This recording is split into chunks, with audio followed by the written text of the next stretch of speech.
It is getaway day in Los Angeles. It's been a tough road trip for the Cubs. They have gone 1-6 through the first 7 games. Another beautiful day here at Dodger Stadium. Cubs and Dodgers wrap up the season series here on NBC Sports Chicago.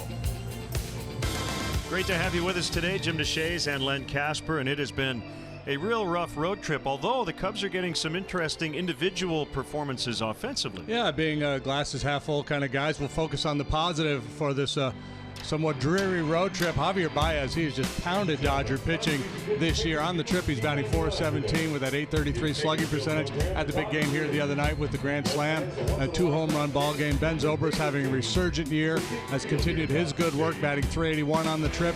And maybe the most positive sign of anything is the work of Wilson Contreras lately, hitting for average and starting to slug a bit too, driving the ball from alley to alley. And when he does that, usually good things happen.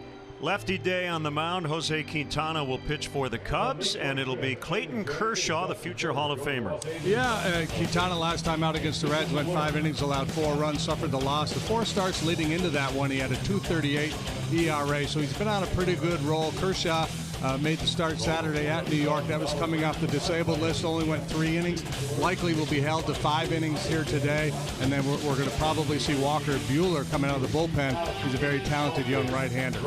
Similar records for these two teams. Both clubs in second place. Both teams 2.5 games out of first, and the season series tied at 3-3. Something's got to give today. Quintana and Kershaw. Cubs and Dodgers next.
Sports Chicago is brought to you in part by Lexus, who encourages you to experience amazing. Blue Cross and Blue Shield of Illinois, through it all. Ford, who invites you to go further in their fuel-efficient vehicles. Check out our entire lineup at your local Ford store or buyfordnow.com. Menards, save big money at Menards. And by Southwest Airlines, low fares, no hidden fees. That's transparency. The weather has been just about perfect throughout our 4-day stay here in Los Angeles, as Clayton Kershaw makes his second start back from the disabled list. Dave Roberts hoping to get 5 innings and or about 75 pitches out of his starter today. And let's check in on the Cubs Southwest starting lineup. He will face Albert Almora Jr. in the leadoff spot, playing center. Baez the last 2 days has been terrific at the plate. Wilson Contreras knocked in 4 last night with a home run and a double. Anthony Rizzo with good numbers in his career against Kershaw. Russell the shortstop. David Bodie over at third. Ian Happ playing right field. Kyle Schwarber hitting 8th and playing left. And Jose Quintana still seeking that first hit of 2018. Dodgers afield this afternoon. Kike Hernandez plays left field. He plays all over the place. Bellinger flips between first and center. And Matt Kemp, we typically see him in left. He's in right today. Infield, Turner, Taylor, Forsythe, Muncy. Austin Barnes gets the assignment and behind the plate this afternoon. And there you go. There's our Lexus Experience amazing starting pitcher, the amazing Clayton Kershaw. He's got a losing record at 1-4, but a good ERA of 2.94. Run support has been an issue. Health has been the biggest issue, as he's made just 9 starts, 2 separate stints on the DL, one for a biceps tendonitis, came back, made a start, right back on the DL with a back, and he's made 1 start since coming off the disabled list. Here we go. Albert Almora swings and misses at the first offering. The leadoff man is presented by Binny's Beverage Depot. If Almora gets a hit, Binny's will donate $100 to the Greater Chicago Food Depository.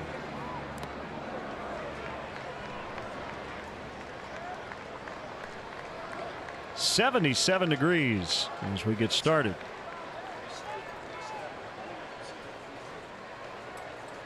I'm talking with some of the Dodgers folks up here. They said the first inning in his start against the Mets on Saturday, the curveball was really sharp, and then just kind of mediocre after that. Maybe fatigue started to kick in. And managed to just 55 pitches in 3 innings. So he's backed off the fastball usage a lot, ramped it up with the slider usage. Curveball's always been a big weapon for him. Almost never throws the changeup. That may have been one right there, that or just a little two-seamer. Fastball velocity for the season just right around 91 miles per hour. Working quickly. And his 3-1 is one hopped to Justin Turner.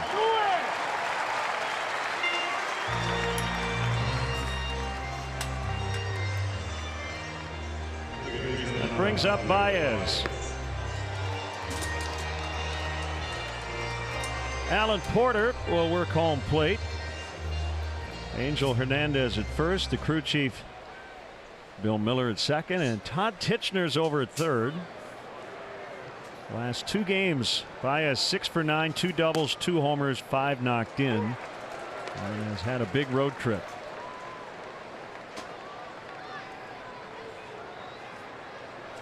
Cubs have 1 win so far on this journey through Cincinnati and LA. 44th road game, tied for the most in the majors, and have played the fewest home games to date, 35. They'll be able to catch up on this next homestand. Cubs currently just 1 game better than 500 on the road, which is fine if you do a lot of damage in your home ballpark.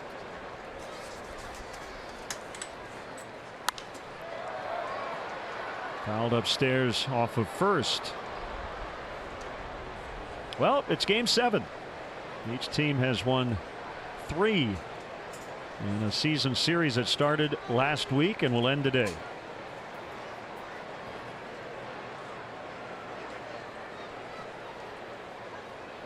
Got him on the curveball. He's always been able to generate swings and misses with that big slow hook.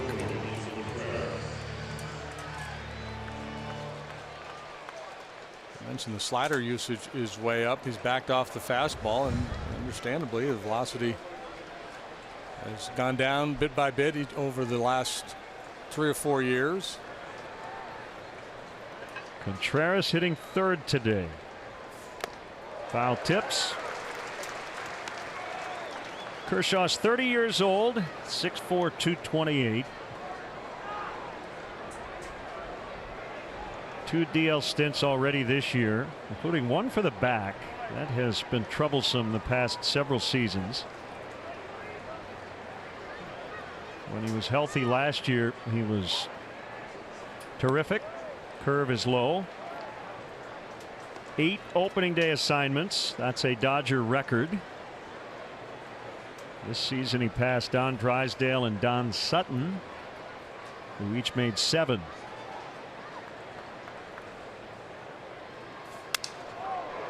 Popped up. Forsythe out in the right field grass will end the Cubs first. Jose Quintana against the Dodger lineup when we come back to LA.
Dave Roberts wrote out this Southwest starting lineup. He's got his shortstop back, Chris Taylor, first start in over a week, although he's done really good work in the pinch. So that moves Hernandez back to the outfield. He's in left today. Turner, Kemp playing right, back from his 1-game suspension. Muncy at first, Bellinger in center. Forsythe hitless in the series. Barnes the catcher, Kershaw the pitcher. Cubs defensive lead today. Albert Almora Jr. center, Happ on one side, Schwarber the other. David Bodie made a spectacular play at third last night. He's back in there today. Russell Baez up the middle. Anthony back in the lineup at first base. Wilson Contreras behind the plate. Alexis, experienced amazing starting pitcher is Jose Quintana. Start number 16. He's 6-6 with a 4.26. Lifetime 0-2. With the 343 against the Dodgers. It's 2 regular season and 2 postseason starts. Chris Taylor greets him with a shot into the left field corner.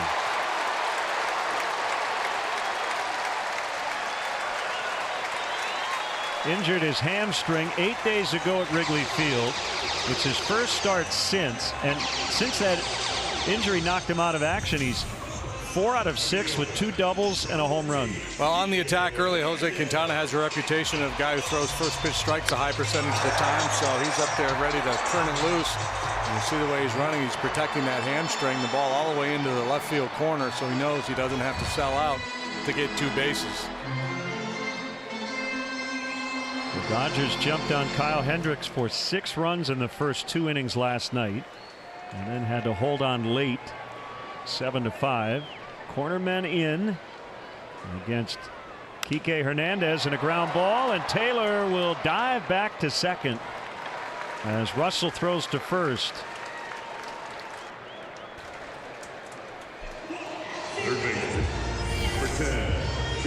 Another first pitch swing, and Taylor almost the brain cramp, but scrambles back, and Russell's only option is first base.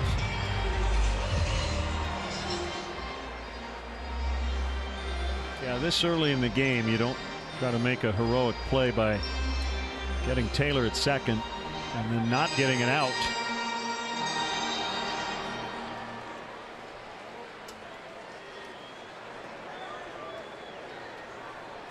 Justin Turner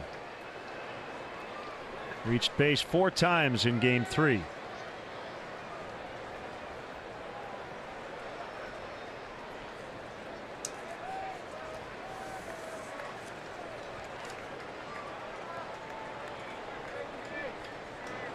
Cubs got some discouraging news before the game. Yu Darvish had a scheduled bullpen session and it did not go well. Felt some pain, so he will not be back this weekend. And there's a big time cross up on a curveball.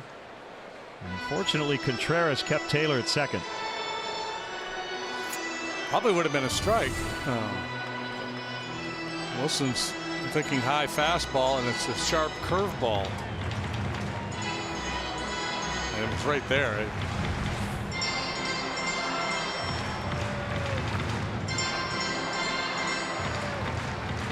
So we're not sure what the next step is for Yu Darvish, but he will not make a start with the big league club this weekend. Mike Montgomery scheduled to start tomorrow against the Twins. Saturday still TBD. John Lester would likely be available to go on Sunday. Tyler Chatwood potentially could make that start on Saturday. He was officially activated from the paternity list today, even though he remains home in Chicago with his family. 2-0 on Turner.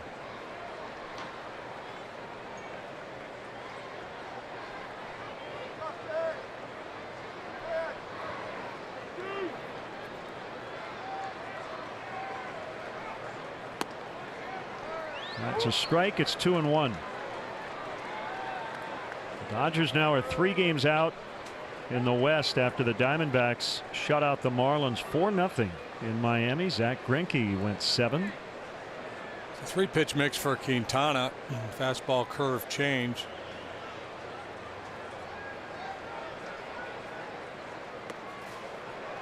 Three and 1. Action on the curveball looks good today.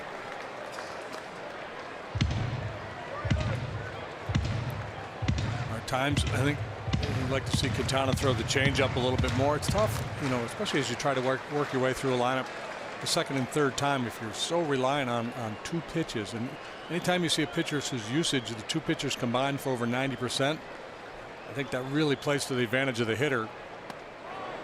Again, not necessarily the first go round, maybe not the second go round, but certainly by the third time they see him.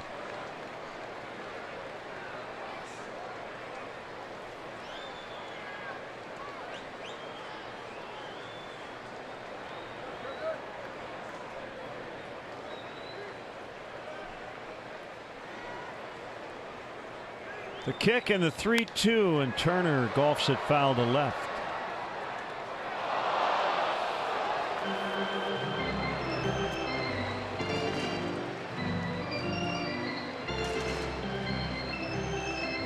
This is the first of 9 consecutive day games for the Cubs. So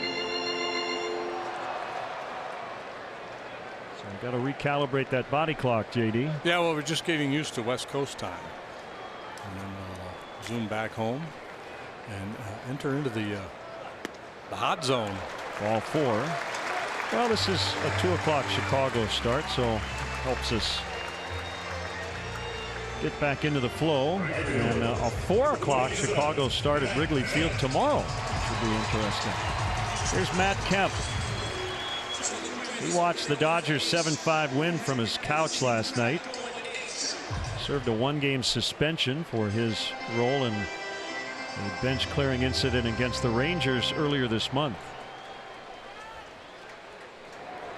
He was at .340 on June 16th, but his last 9 games just 2 out of 26.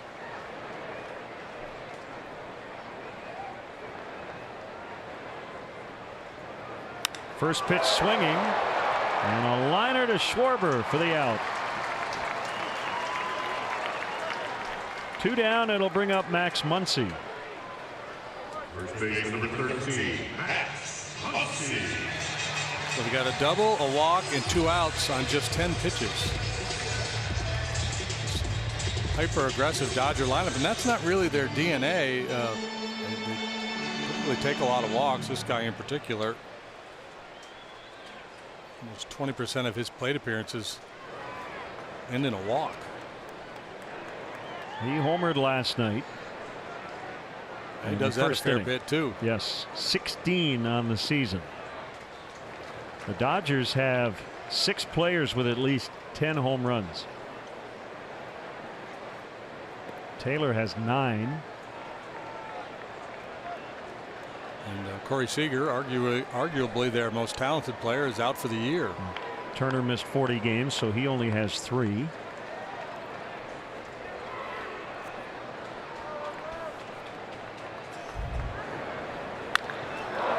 To center field in the opening inning of Kyle Hendricks. He's got a very disciplined, very mature approach at the plate. Doesn't expand the zone.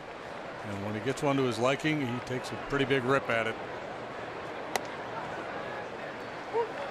Curve strike. It's 1-1. And he's hung in there well against left-handed pitching as well. Q made 2 starts here in the league championship series, or 1 here, 1 at home against the Dodgers. Games 1 and 5. And Kershaw beat him in the pennant clincher at Wrigley 11-1. This is Quintana's 199th career start. Kershaw making his 300th career start.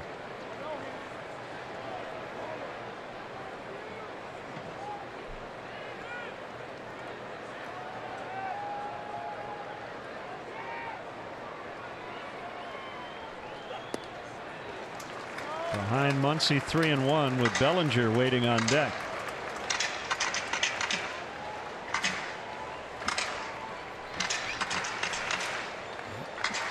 You prefer lefties against this lineup because it does neutralize some of the left-handed power. Peterson goes to the bench today.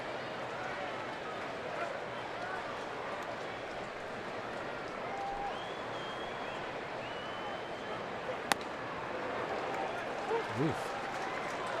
Full count. Runners will take off with 2 outs.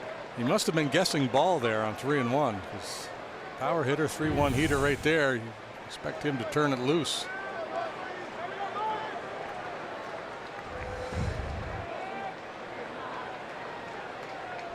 Sometimes you just get fooled. You're a little late getting that foot down and you can't pull the trigger.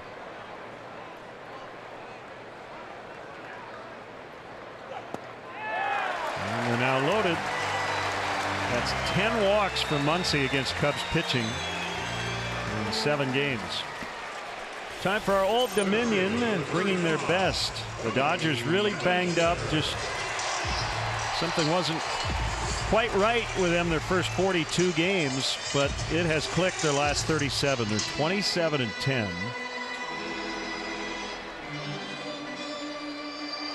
Best record in the majors last year as they won their 5th consecutive NL West title.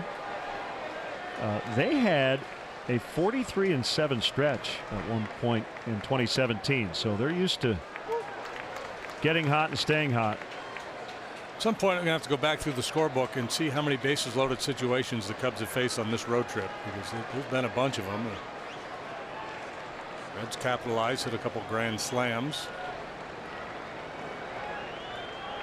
Quintana's biggest mistake in his last start was a misplaced changeup to Eugenio Suarez. It made him pay dearly with a home run.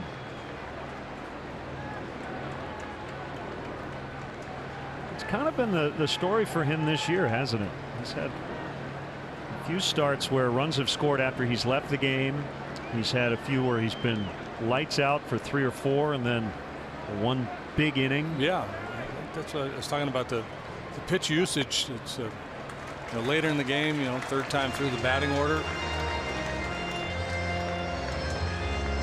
I'm looking at the numbers right now. First time through, opposing hitters batting at .221 against Q. Second time, $176. But the third time through the order, .391 batting average, .672 slugging percentage.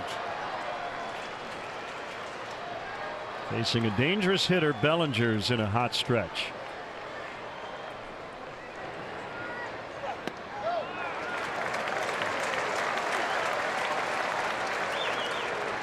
Guys seeing it well, swinging it well. There's less anxiety at the plate.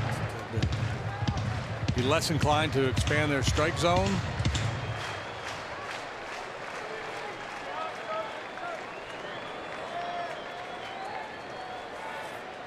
Cubs hoping for a series split here.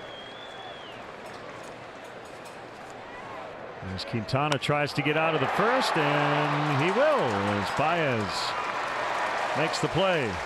The Dodgers leave the bases loaded, which they did twice last night as well. Scoreless after an inning.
Only available at your local Wintrust Community Bank. Go to wintrust.com/Cubs to learn more. Members FDIC.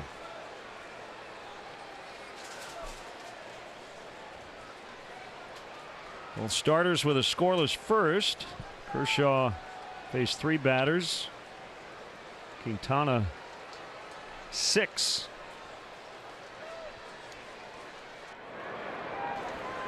As Anthony Rizzo stands in. Got into the game late last night but did not start. 2 for 23 on the trip. 7 for 23 with 5 extra base hits against Kershaw.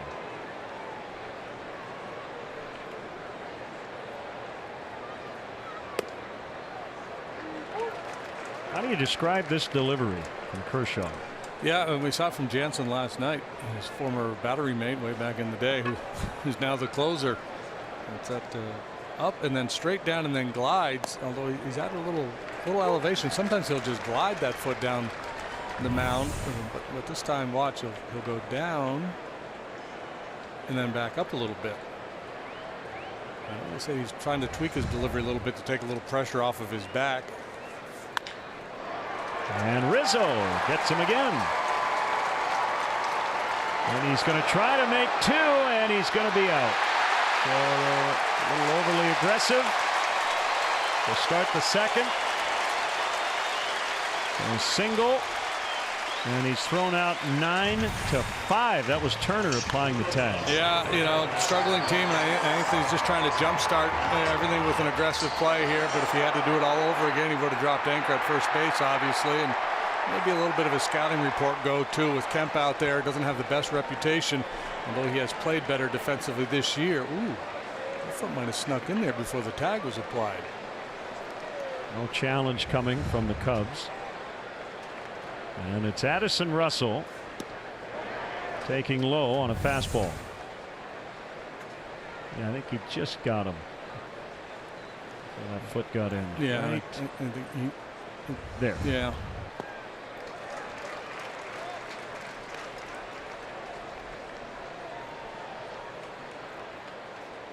It's always the conundrum for a team that's scuffling. You want to be aggressive, you want to force the action, but you don't want to be reckless. 2 strikes to Russell. 1 for 4 last night. Committed a couple of errors on one play. On defense. Missed outside. Well, if you can work some deep counts, you can get Kershaw out of this ball game a little bit earlier than the Dodgers would like, and kind of mess up Dave Roberts' bullpen plans for the day. Walker Buehler is back from the DL as Russell strikes out on a curve, and was originally scheduled to pitch 3 innings in a rehab start at AAA. Those 3 innings could come later this afternoon.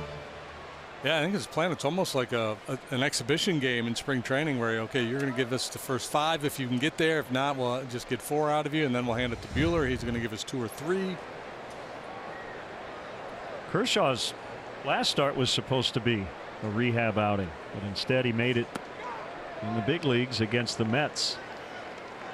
I guess there was rain in the forecast in Omaha, where Oklahoma City was playing, and I'm guessing Kershaw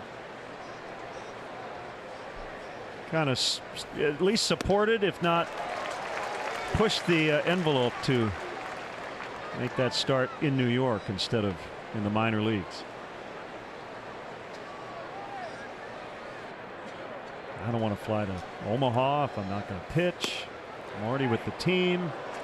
Got my per diem. Yeah, I want big league innings. I want to get back into the flow of the season. As long as the bullpen's in good enough shape to provide support. I think to a certain extent, with his status in the game and all he's achieved here for the Dodgers, even if you don't think that's the best plan, you might defer to him. Yeah, I think you tend to trust a guy like Kershaw if he says he wants to forego the minor league start. You let him.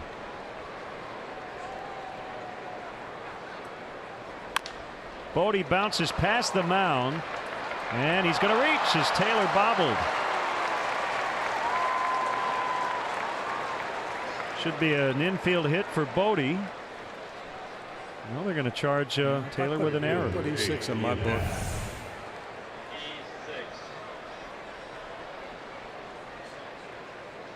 Circles that one a little bit, and on the transfer has it pop out of his hand. Are you convinced he would have gotten him? I'm convinced he played it poorly. Okay, so like you're okay with the error. I think off the bat I'm thinking that's a fairly routine ground ball to short. Switch hitting Ian Happ, as Kershaw tends to just kind of fall toward home plate from the stretch.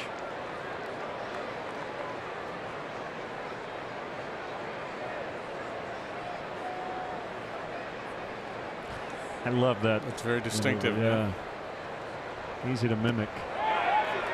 Yeah, you could see kids all over the place, right? Doing that windup, doing the Kershaw. And Quintana's the opposite. There's so little movement when he gets set in the stretch.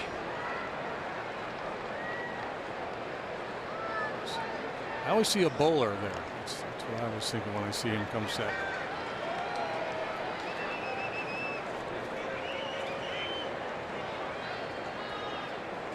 I don't know if this is something he's always done, going back to, say, high school, but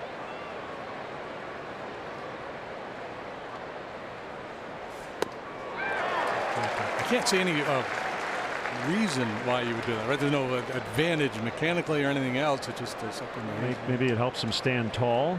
I don't know.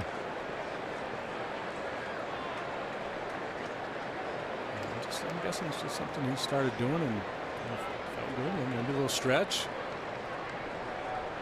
There's the glove near the back hip. Called strike 3. Happ didn't argue. Third for Kershaw. Cubs strand a man. And after an inning and a half, we are scoreless from beautiful Dodger Stadium.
It's finally arrived, and the best place to spend your summer weekends is at Wrigley Field. Plan now. Get tickets for weekend matchups against the Reds, Cardinals, and Padres. Visit Cubs.com. Place your orders today. Logan Forsythe takes a strike. 0 for 9 in the series.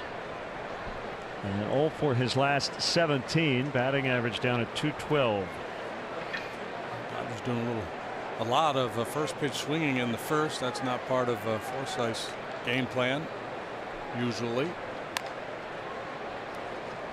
When you're going the way he has, you tend to be down 0-2 a lot. Good numbers against Quintana.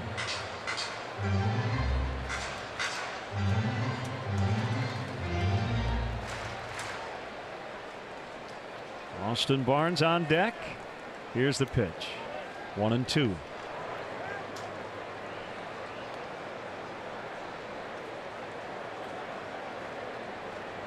Dodgers stay home. They've got the Rockies and the Pirates coming up on this long homestand.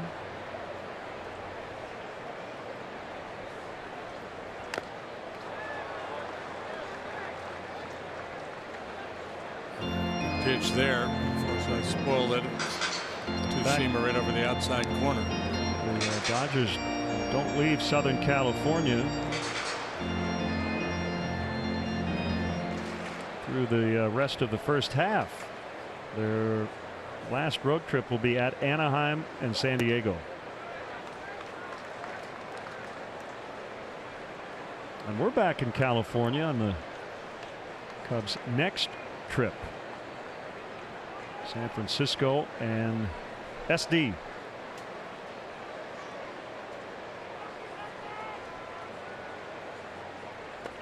He struck him out. Number 1 for Quintana. Yeah, I like the action on the curveball here today. There's that one towards the back foot. Got good depth on that curve. Trip to California will come in handy after the heat we're going to experience at home. I was counting on some cooler weather when you go to San Francisco and usually San Diego. Curve strike on Austin Barnes. Grooving on that curveball right now. Only previous action in this series Tuesday night. Barnes 1 for 3 with an RBI. Go ahead. Yeah. Dangerous curves ahead. Q wasting no time. So Dead man's go. curve. Janandine. Yeah. That's a base hit. So that third time was not the charm for Quintana. Yeah, and it wasn't necessarily the selection, but the execution. Buries it down in the dirt. Maybe he gets the swing and miss that he got from Forsythe. 2-strike breaking ball that stays up a little bit. Normally gets hit pretty hard.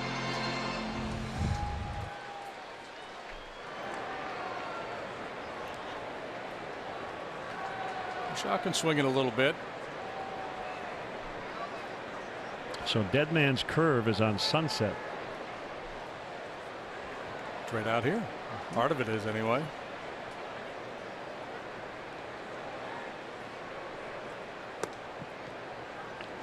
Ball 1 to Kershaw.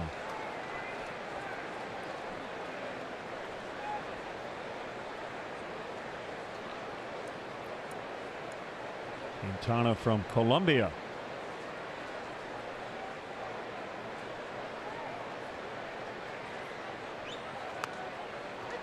Outside for a ball. 2-0. You got to be careful here if you're David Bodie. He's being very aggressive in pursuit of this bunt. You've already got 1 out in the inning, and Kershaw does handle the bat well. You don't want to give him an opportunity to pull it back and slap it by you.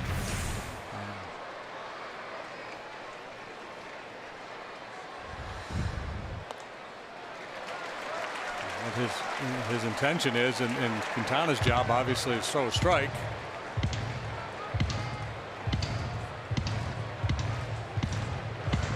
Sometimes the just throw it in there mindset gets you into trouble as a pitcher. Focus starts to widen as opposed to narrow.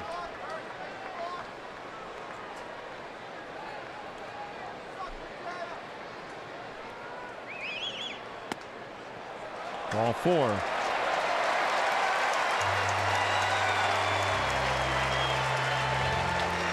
So it's Taylor with 2 on and 1 out, and he doubled in the first inning.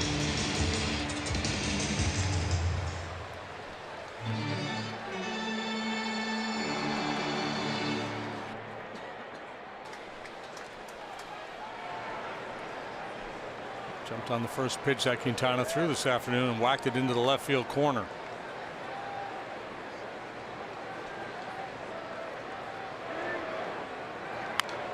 Swings away and rolls it foul.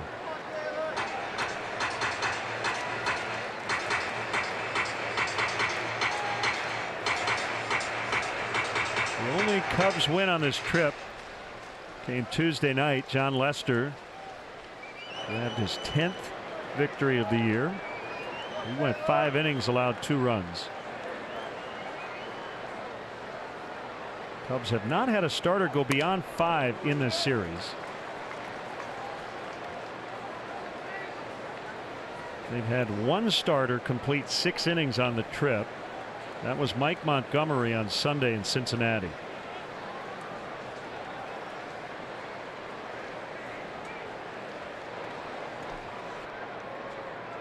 So the bullpen has had to eat up a lot of innings. Throw down to third. Safe. Austin Barnes took off on Quintana and notches his 2nd steal of the season. Kershaw held at first. Well, we got a very aggressive lead, and Quintana never looked back to make him stop his momentum. Shuffle, shuffle, shuffle, go. And despite a strong throw from Contreras, ruled safe, and no challenge coming.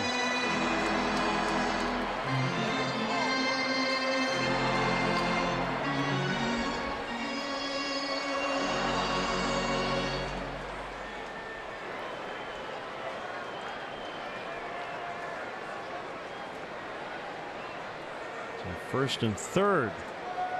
And a 1-2, and Taylor strikes out. That's a big one for Quintana.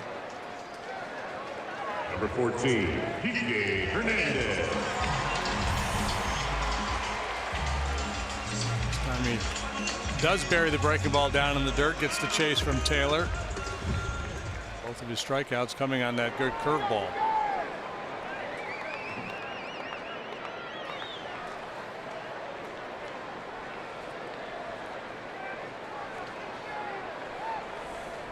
Hernandez 0 for 1.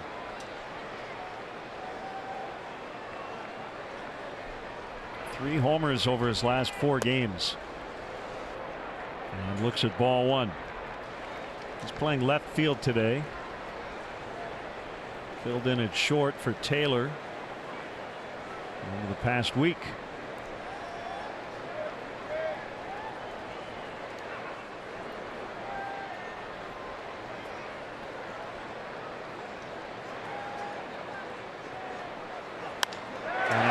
Hit to right, and the Dodgers have the lead. Barnes scores. Kershaw to second.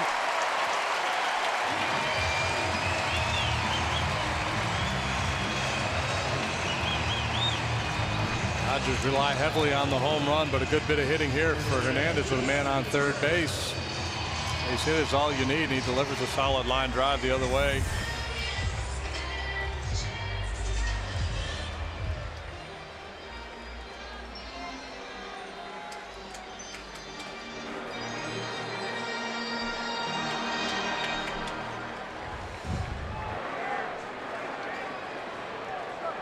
That's 6 base runners in the first 2 innings for the Dodgers.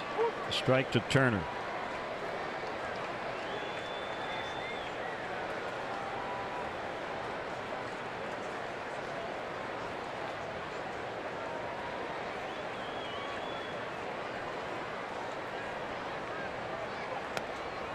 Oh and 2. Fastball clocking in at 92 from the left-hander.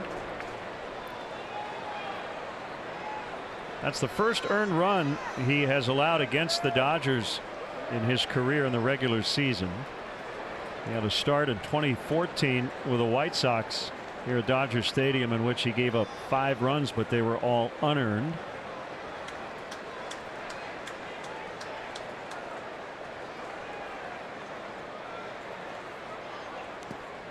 Knocked down by Contreras.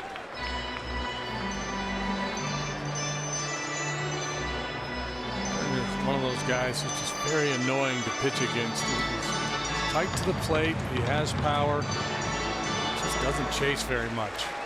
And when he does, he still has the ability to hit pitches out of the zone. Popped up in a shallow right.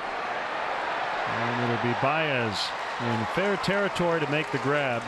Dodgers out front. 1-0 at the end of 2.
As you enjoy a cold Miller Lite, look forward to the whole crew moment later on in today's ball game. Gorgeous setting here in Los Angeles. Cubs trying to get to Clayton Kershaw.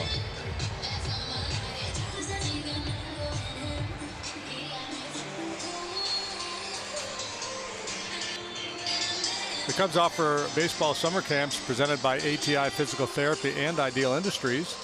Young sluggers ages 5 to 13 have the chance to suit up in Cubs gear and receive top-notch baseball instruction at locations all around Chicagoland. Many sessions are close to selling out, so enroll before it's too late. Visit Cubs.com/kids. One streak likely to come to an end for Kershaw this season. He has been an all-star each of the last 7 years, but because of his 2 DL stints, unlikely to get back there this season. But the resume is ridiculous. Yeah, it's Hall of Fame, 3-time Cy Young Award winner. He won the MVP in 2014, the first National League pitcher to do that since Bob Gibson in 1968. Schwarber rolls into right. Cubs have their second hit. And Quintana will come up in a sacrifice spot. Mentioned Kershaw making his 300th start. A couple of relief appearances in the regular season. He is the active leader in earned run average, 2.38. And it's the lowest since 1920. Yeah, it's the dead ball era. If you add it all up, 24th all time. Mariano Rivera on the Baseball Reference site is listed because he had enough innings, but as we know, he was a closer. He's at 2.21. He's the only other guy in our lifetime with an ERA as good as Kershaw or better. Everybody else, between 1890 and 1920. There's a statistic called ERA plus where you factor in the ballpark the player plays in and the era, his ERA relative to the league. Kershaw's would be the best all time among starting pitchers. Right, so he's already pretty much a first ballot Hall of Famer.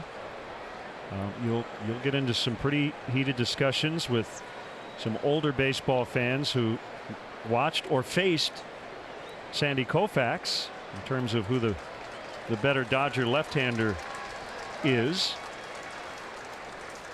But I don't think you can deny Kershaw's greatness. Yeah, and I don't think you can come to, you can argue that all day and then not come to a solid conclusion.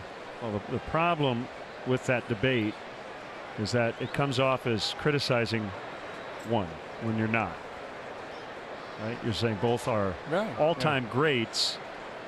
I mean, it's fun. It's fun debate. Yes, but if you had to pick one, who would it be? Yeah. And and I think the ERA plus thing that you mentioned, would certainly. Yeah, Sandy pitched in a more pitcher-friendly era.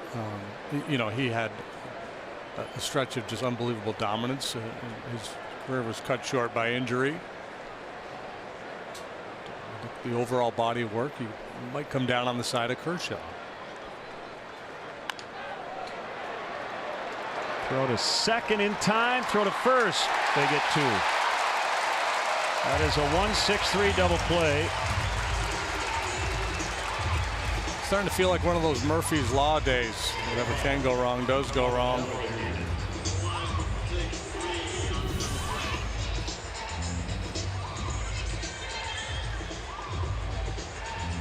Roll the dice. Try to swing. Turns into 2 outs. So the interesting thing about Koufax's career with Brooklyn and LA, from 1955 to 61, he was 54 and 53 with a 3.94. So that was age 19 through 25. And then 1962 to 66. He led the NL every year in ERA. He had a 195. He went 111 and 34. Almora in the air to left. Hernandez just in front of the warning track will put it away. And the Cubs finished quickly in the third after putting the leadoff man on. 1-0 Dodgers.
For all military by sharing a photo or video with hashtag #HatsOffForHeroes. For each post, T-Mobile will donate $1 to support veterans. Xfinity X1 customers say, show me the Chicago Cubs into your X1 voice remote and get live team stats on your TV. Change the way you experience TV with Xfinity X1.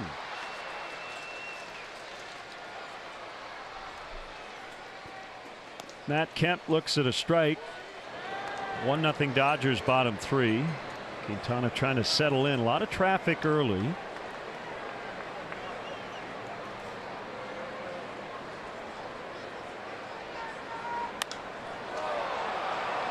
And a pop fly into shallow right center. It's Almora to grab it.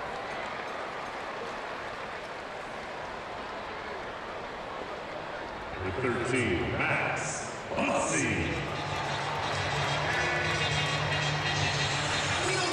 Typically the ball carries better here during the daytime than it does at night. A little breeze out there this afternoon. Bright sky overhead. This ballpark plays bright. It's very bright. It does.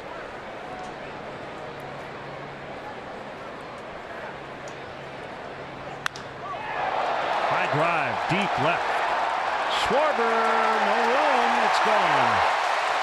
Muncy's done it again. His 17th.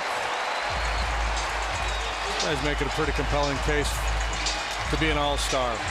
Yeah, in spring training, a lot of people were saying Max. Who? Yeah, it's Max Muncy. This is left on left. Forward home run replay. Muncy with that launch angle goes the other way for his 17th. He leads their club now, just one better than Bellinger, who's now batting.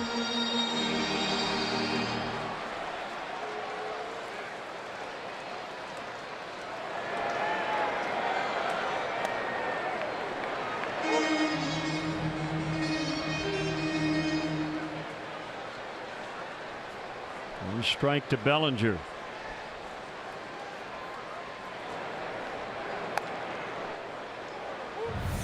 Well placed curve. Here's the homer by Muncy.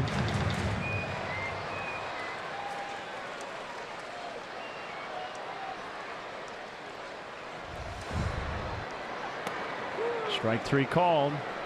Bellinger out, 2 down.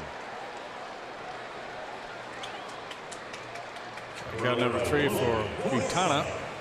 Lifetime 63 wins, 63 losses. And a very good 3.58 earned run average. Thought it was interesting. Dave Roberts was asked about his team's power. And essentially the question was, do you just start to expect home runs every day? They've now hit 52 in June. And typically a major league manager will kind of talk around that topic. His answer was, yeah, I kind of do. How could you not? We've got a big sample size now, and it's probably the correct answer. They lead the NL in home runs. It doesn't mean you only want to hit home runs, but yeah, that's been their game.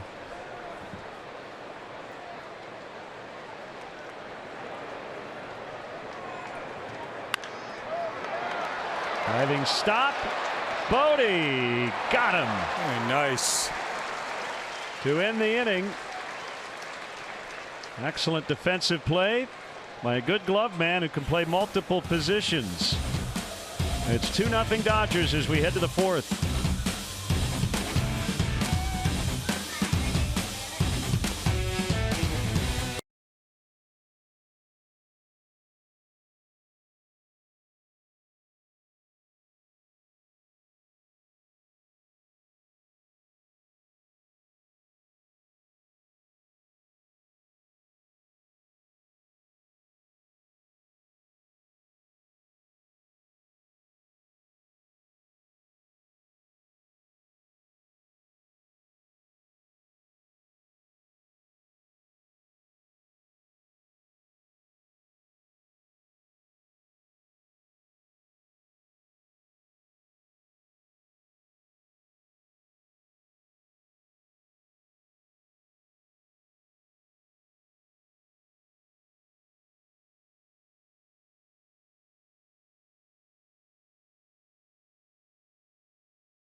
On the Tigers, first pitch 120, and up to the first 10,000 early arriving fans receive a Cubs themed Hawaiian shirt presented by NBC Sports Chicago. Good seats still available. Visit Cubs.com. Swing and a miss by Javier Baez, and Clayton Kershaw now with a 2-0 lead. Understanding he's on a pitch count today, I'm sure is thinking I'm going to get my team through 5 innings. And only 42 pitches as that one smoked out into left center, and it'll one-hop the wall. Baez to second base with another double. Continues to wear out Dodger pitcher. This time it's a leadoff double. Big opportunity here to get on the board. That curveball not quite as sharp as some of the other ones.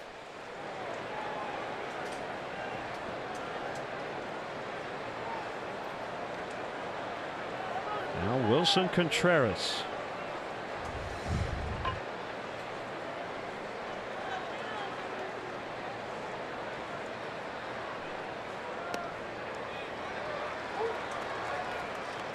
Takes a strike. A little more on Kershaw's career. The postseason hasn't gone nearly as well as his regular season resume. Mentioned 238 in the regular season, 435 career postseason mark.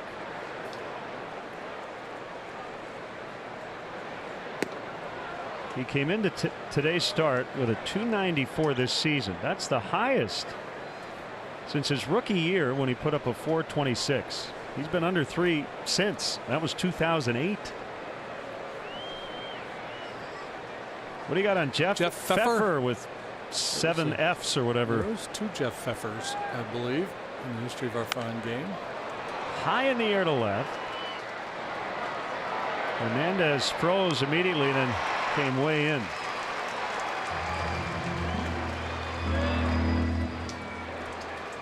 Number 44, Anthony Rizzo. Again, so you see Koufax, Drysdale, Osteen, all 60s. Osteen pitched in the 70s as well. Jeff Pfeffer, he's actually from Peru, Illinois. That's Jay Happ went to the St. Bede Academy. And pitched mostly in the dead ball era. Not to diminish what he did, he had a very nice career. The brother of Big Jeff Pfeffer. So there was Jeff and Big Jeff. Big Jeff pitched in 1905 for the Cubs. There's a paucity of first names back then. So well, Jeff and Big Jeff. Here's the irony. Daryl and my other cousin Daryl was 6'3", 210. Big Jeff was 6'1", 185. So were they having a little fun? Was it like Curly from Three Stooges? I guess big as in older, big brother. Gotcha.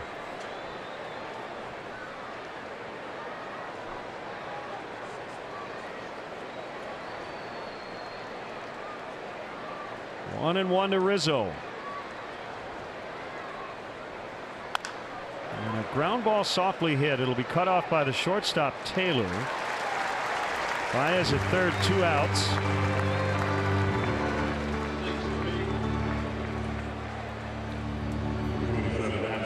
Madison Russell has a chance to be a hero here.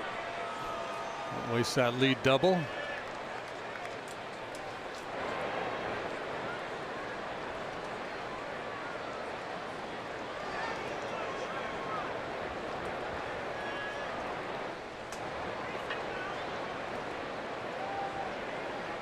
Kershaw stays in the stretch.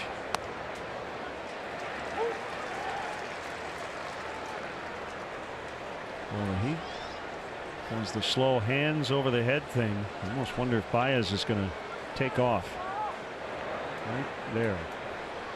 Try to get him to balk or something.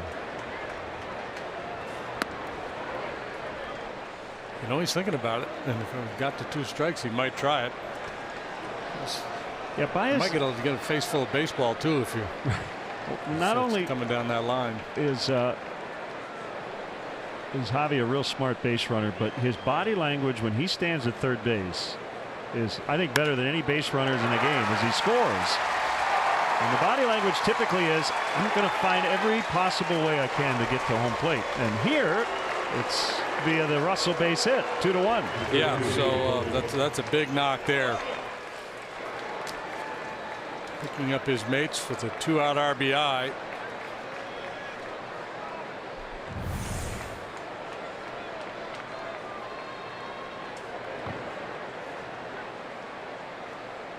So now a 2-1 ball game. Kershaw upset with himself that he didn't scoop that hard hit grounder. Bodie made that nice play to end the Dodger third. He reached on an error by Taylor in the second. He's putting up good numbers down at AAA, especially against left-handed pitching. Slugging percentage up over 700.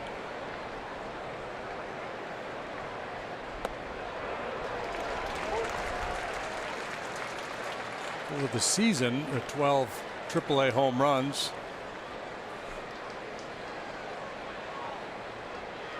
I think David is a victim of the current roster usage. I'll tell you what I mean. Okay, yeah, what do you got? Cubs have basically gone with 4 bench players all season. If it were at 5, I think he'd probably basically have been with the club since opening day. Yeah, that's a good point. Used to be the norm. Called strike 3. He's out. The Cubs do get on the board on the 2-out RBI single from Addison Russell. See, Kershaw still mad at himself for not making that play.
So let's hear what you've got to say. Join Sierra Santos and Luke Stuckmeyer on Facebook Live weeknights at 5 for The Rush, presented by GMC. I know that you know that I know. Barnes with a single and a run in the second. Called strike. Bottom 4.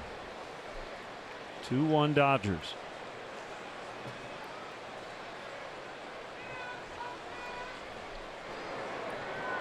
Lefty coming back, and that one lined into center. So he's 2 for 2. Kershaw coming up. Our high-speed action is powered by Xfinity.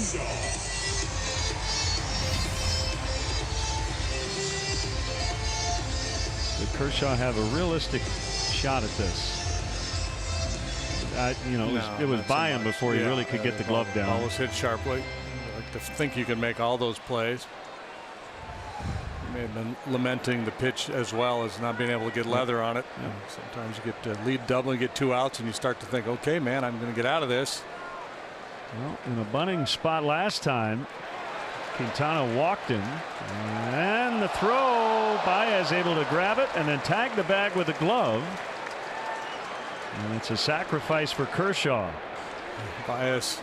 That would have put me in traction for the rest of the year to have to do that. This is a spectacular play. It's a funky play, obviously. Quintana gooses the throw, and look how quickly he's able to get turned around and get that glove down on the base. Possible play at second base. But again, it's this stage of the ball game, 1-run game. You don't want to get careless and present an opportunity for a big inning. Got to make sure you get an out on a bunt.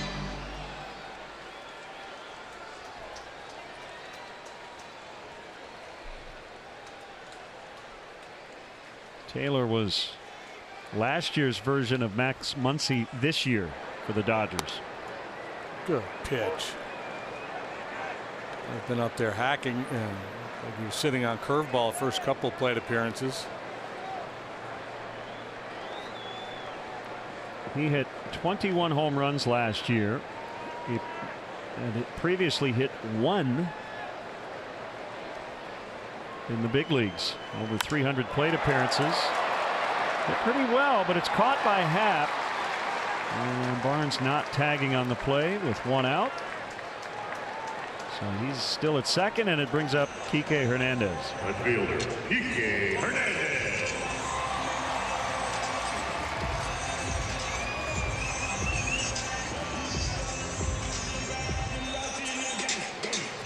But first, a mound visit for Contreras and a couple of the Cubs infielders.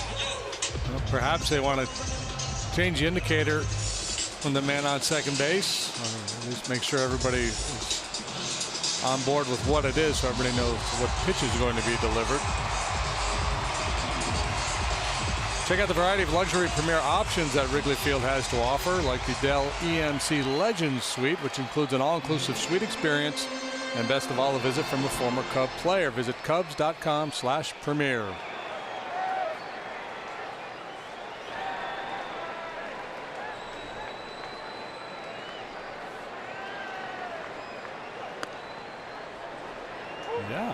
Yeah, stay there.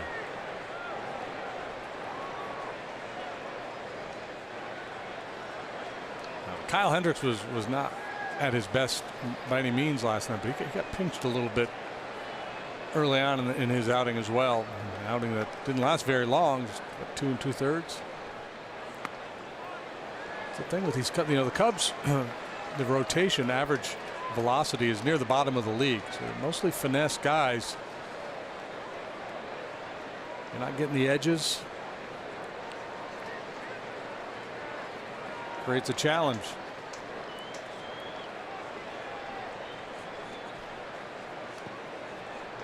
Contreras working hard to improve his game back there. But I was reading somewhere the other day in Baseball Reference, or one of those sites. They had Wilson as tied for dead last in terms of pitch framing, buying pitches for his pitcher. And when you've got a staff who's not overpowering, that skill obviously becomes much more important. Hernandez knocked in Barnes in the second inning. And out into right center. Long run. Almora can't get it. Hernandez has a double as he knocks in Barnes again. 3-1.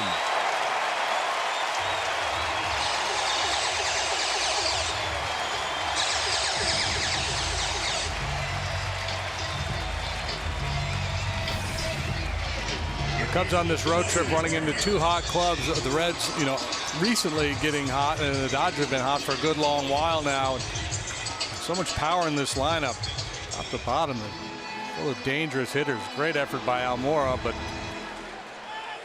there's too much juice on that one.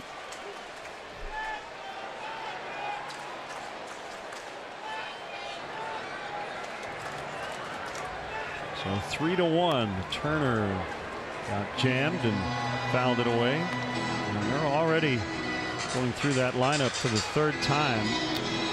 Yeah, that's in the 4th inning. Where a lot of times the wheels have come off a little bit for Q.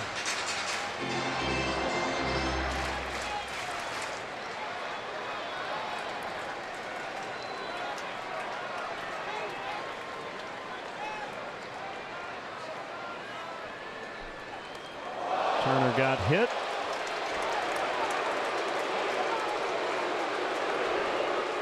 Yeah, I was just about to suggest not hitting Turner or hitting anybody in particular, but just a little action up and in, make some hitters uncomfortable. When you have the reputation of always being around the plate, being a command guy, hitters get comfortable, and sometimes you have to make them a little uncomfortable.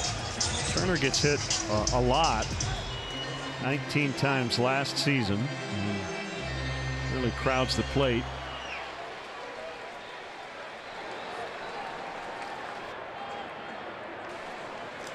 Now the slumping Matt Kemp.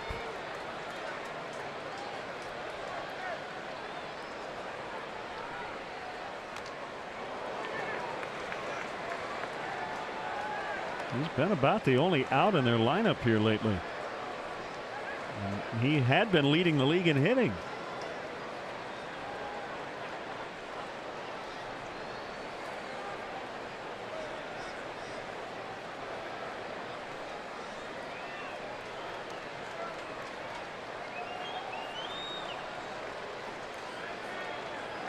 One strike to Kemp. Here's the pitch. Low and in. Kemp hit .339 in April, .361 in May, but just .236 this month, and much worse than that over the last couple weeks.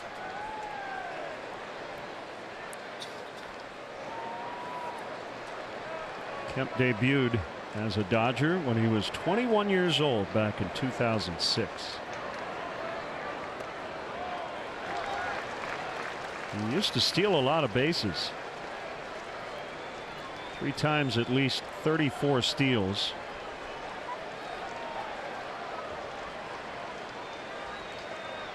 Those days are long gone, but he's still been a very productive offensive player. Pulled and lined to Bodie for the out. So Kemp frustrated as he's 0 for 3. The Dodgers, however, have scored in each of the last 3 innings and lead 3-1 after 4.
You can follow our Cubs Insiders on NBCSportsChicago.com, presented by Nationwide agent Jeff Vukovich. Go to jeffvuk.com or follow him on social media. Nationwide is on your side.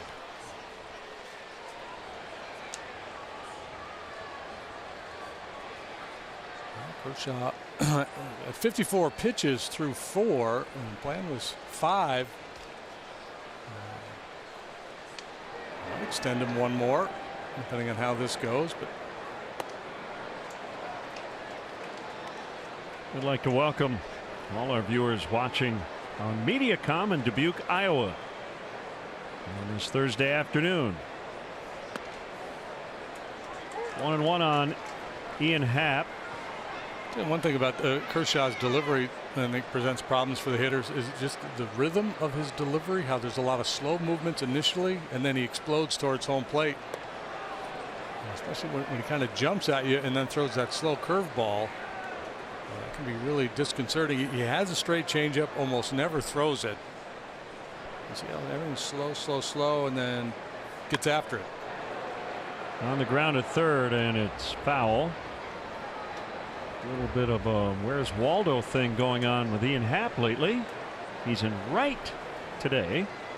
Played first base and center field last night. We saw him at third base earlier, filling in for Chris Bryant.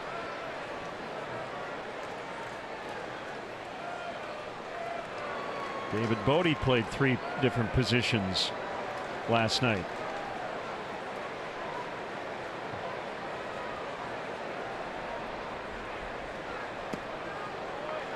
Full count. It can be your ticket to the big leagues, and it can keep you in the big leagues for an extended period of time if you prove to have that positional diversity.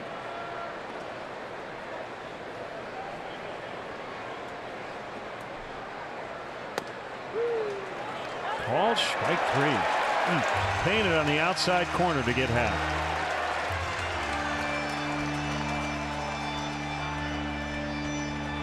Second time Ian's been caught looking. It's 5 of them on the day for Kershaw.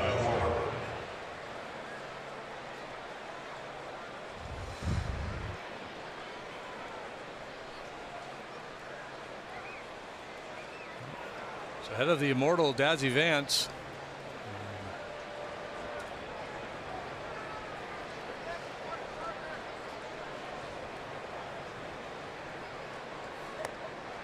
Who also won an MVP way back in the day, 1924.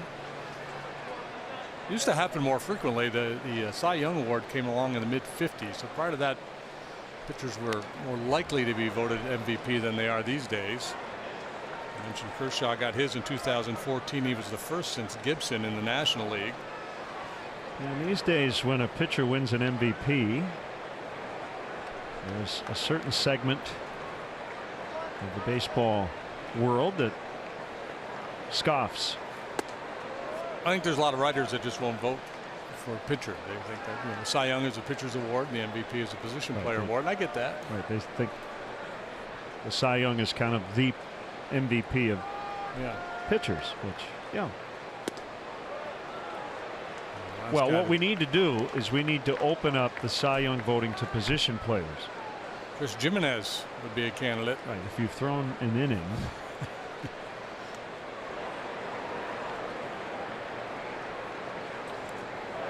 Schwarber chased one in the dirt.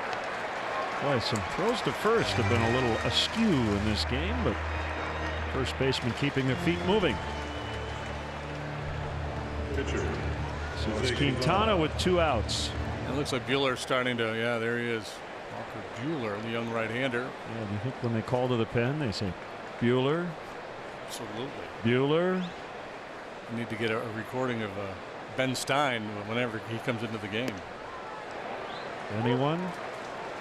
Anyone?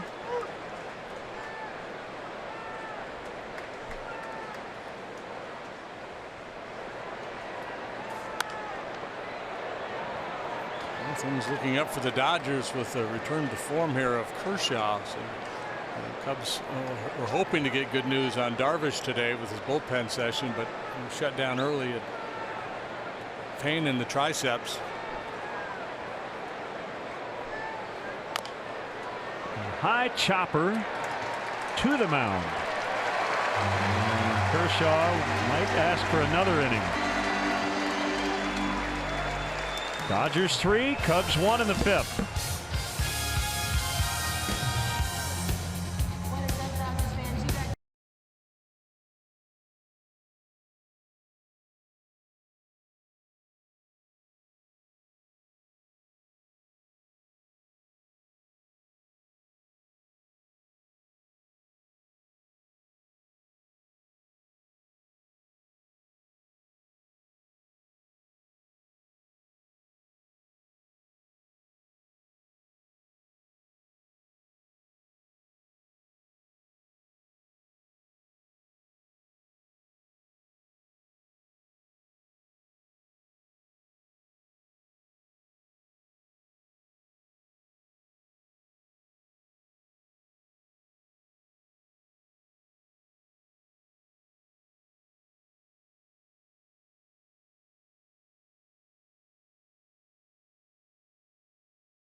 Ninth. That is tomorrow night. NBC Sports Chicago premieres a special documentary on the state of youth sports in America titled Fair Play.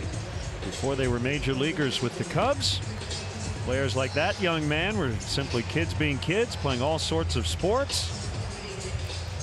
I think this one's easy. Yeah, you can tell by the hair. I'll tell you who it is shortly.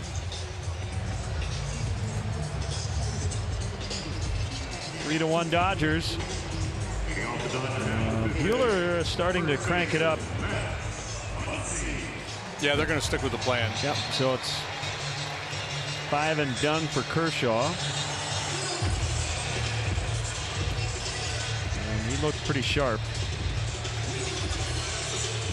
Yeah, I think this fastball had a little more jump on it than he has in most of his starts this year. The breaking pitch was really good. Didn't see, he's been throwing a lot of sliders this year, but today was more fastball curveball.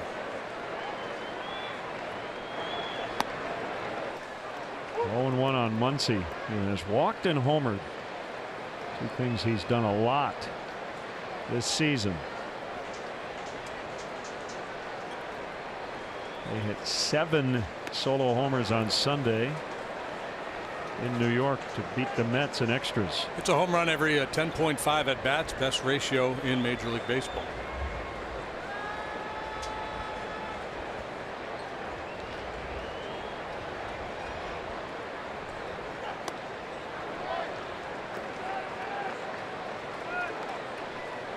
Hey, I have to correct the record. Last night during the ball game, when Jason Hayward was up there batting, I said that he had never homered in Dodger Stadium. That, in fact, is not true. He hit one in the postseason for the Braves in 2013. Okay. So he is homered, I believe, in every National League park except for SunTrust, and it's brand new. Our fair play young Cub is Joe Madden. And the documentary Fair Play, Youth Sports in America, takes an inside look at the multifaceted world of organized sports. It premieres tomorrow, June 29th at 7:30 p.m. right here on NBC Sports Chicago. That'll follow our Cubs coverage from Wrigley Field as they host the Twins. Bellinger's out. Now it's Forsythe.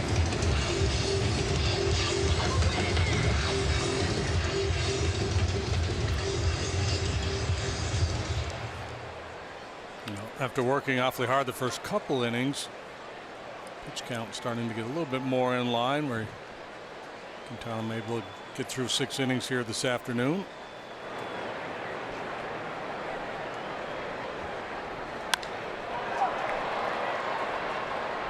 Happ makes the grab. Forsythe lines out. Dodgers go 1-2-3 for the first time today.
Play Wrigley Field Saturday, September 8th with special guests Rise against Machine Gun Kelly.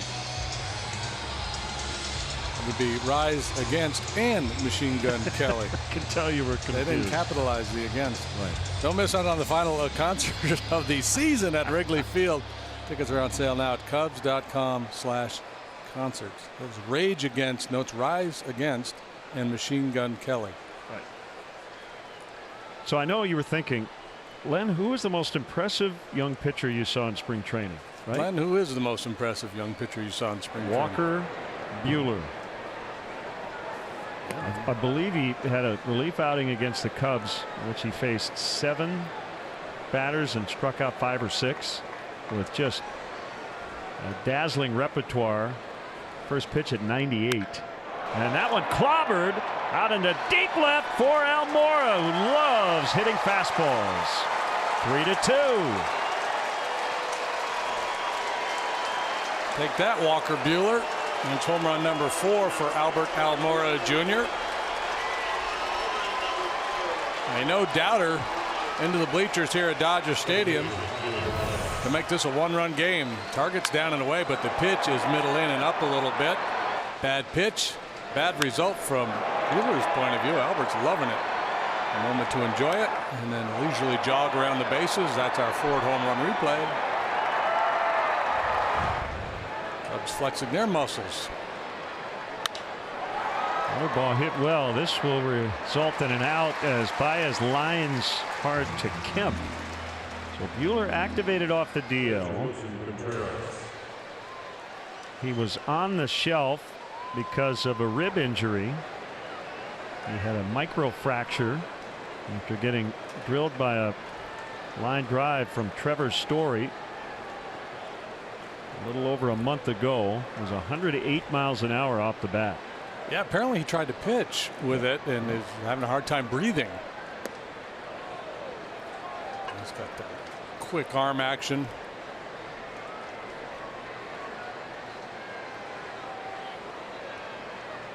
Four-pitch mix, fastball, curve, slider, change.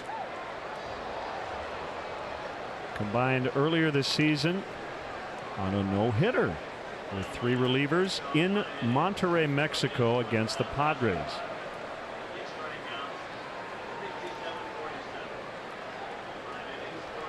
But yeah, I don't remember many spring training games and performances, but I remember saying, who is this kid when we saw him? You see a newbie out in spring training and really get your attention. He did pitch a little bit for the Dodgers last year. 8 relief appearances. Base hit to center, so the Cubs are squaring him up.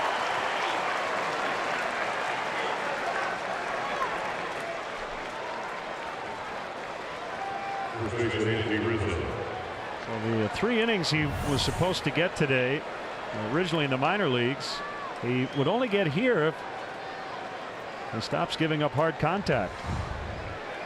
Yeah, because they're trying to work him back into the mix, of course, but the priority obviously is to win the ball game.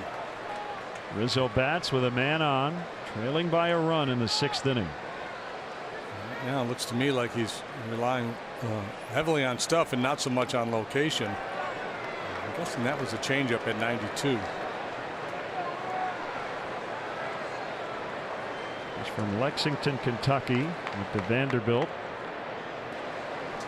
Man, they just churn out one pitcher after another at Vandy. That's a base hit. Contreras on his way to 3rd. Brian Butterfield will put on the stop sign, and it's a double for Rizzo. This is pretty good work here by the Cubs. 4 really well struck balls in this inning. The only out, the Baez line drive to right. And Schwarber able to get one through that shift earlier in the game, and now Anthony with his 2nd hit, single double for Riz today.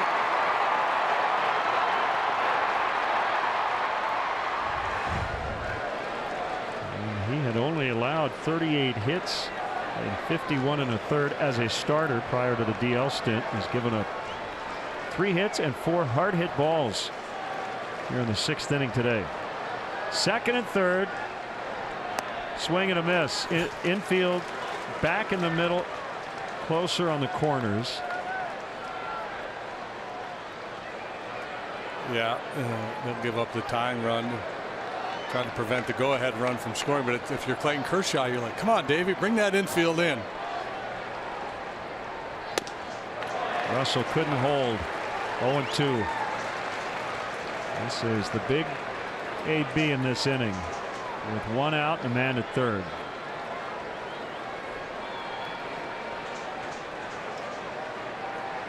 Addy delivered last time with 2 outs and a man on third. Johnson got him to chase up there last night, so they're taking shots with elevated at 98.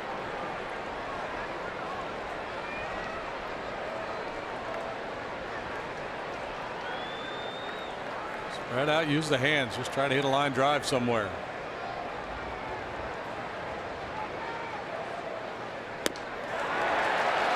Held. Angel Hernandez, not a popular guy currently here at Dodger Stadium. 2-2.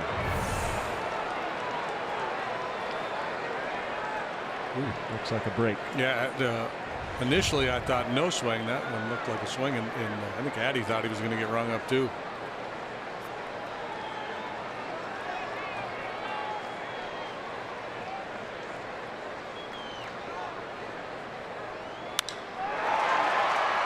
That should get the run in. In fact, it will. As Bellinger backed up, his throw will go toward third. Everybody's safe, and we're tied at 3.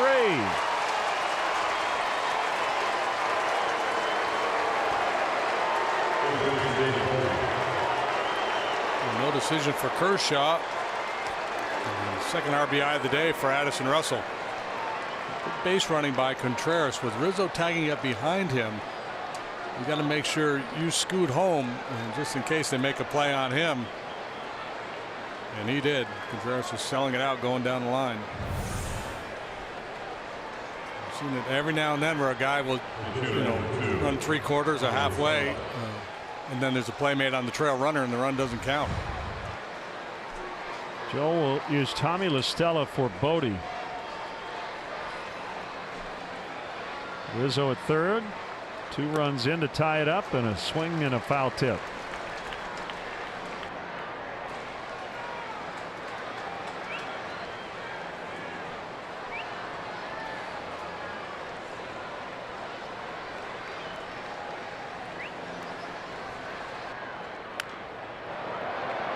Fouled out of play.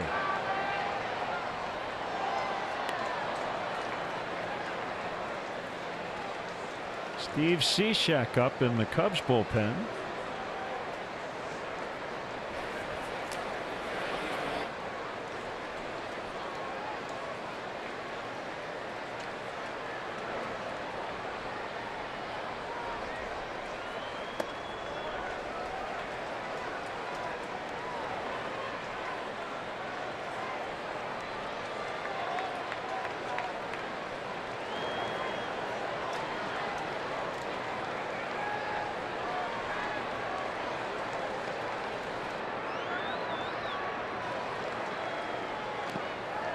Down by Barnes.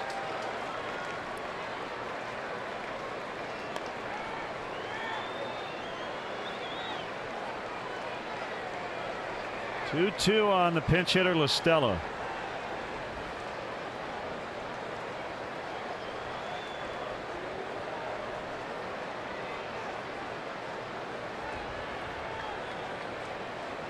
Rizzo at third. Hit hard but foul to left. Buehler, just 23 years of age, first round pick of the Dodgers in 2015, 24th pick overall.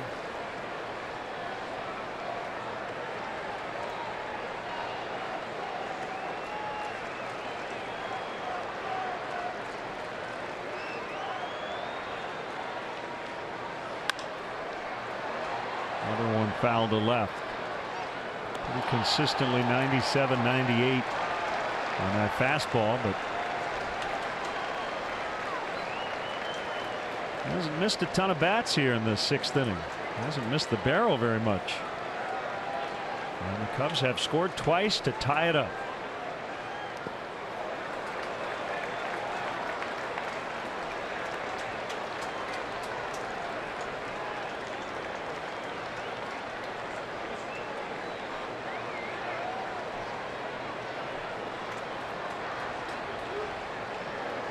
Shorten up and play Tommy the other way in the outfield.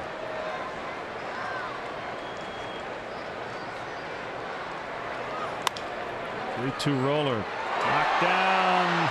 Muncy actually batted that ball toward first base. Fortunately for him, unfortunately for Listella. But the Cubs get a pair to tie it up. Almora with a home run to start the inning. Sac fly later by Russell. And it's 3-3 in the sixth.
At Wrigley Field, Cubs host Tigers. First pitch 1:20 and up to the first 10,000 early arriving fans receive a Cubs camo cap presented by Magellan Corporation. Cubs.com for tickets. Barnes has been a spark plug from the 8th spot. Listella now manning third base. As Ian Happ camps under it. And they retire Barnes for the first time. He got curveballs for both of his base hits. That time the elevated fastball gets the job done. So Buehler will bat. 2 for 19 with 8 strikeouts this season.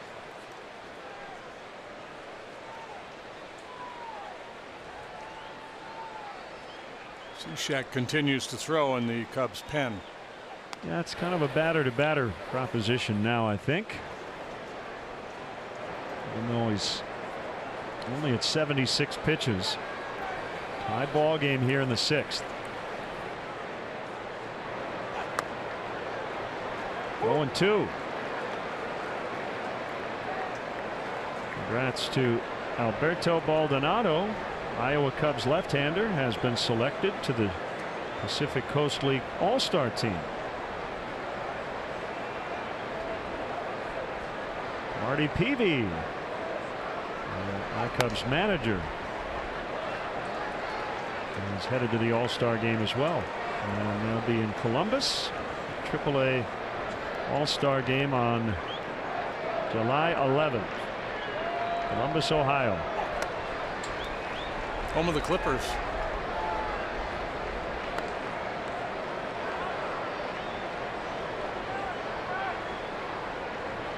Someday I'll sing the Columbus Clipper theme song for you. Yeah. It's not on the air. Used to be the Yankees affiliate, now the Indians, and Buell's going to reach. As Quintana didn't quite know where to go after the ball or to first base. Yeah, I think slowly hit ball like that, if you can get it as the pitcher, get the ball. I don't know that he could. It kind of gone by him, so he had to adjust his route.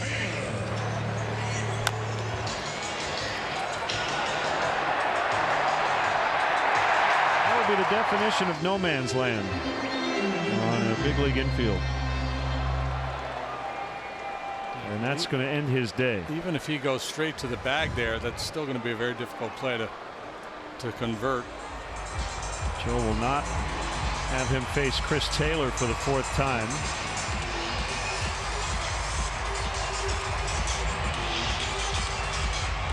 Here comes Steve Cishek in a 3-3 tie.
Freeze call to the pen.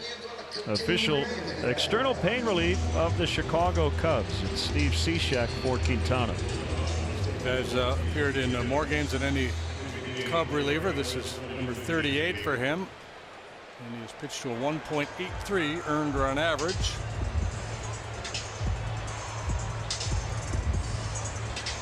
Short day for Tommy La Stella. He's out.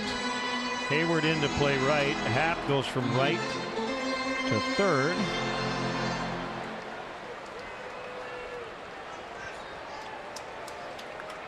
The pitcher Buehler at first. The batter is Chris Taylor, who's 1 for 3 with a double.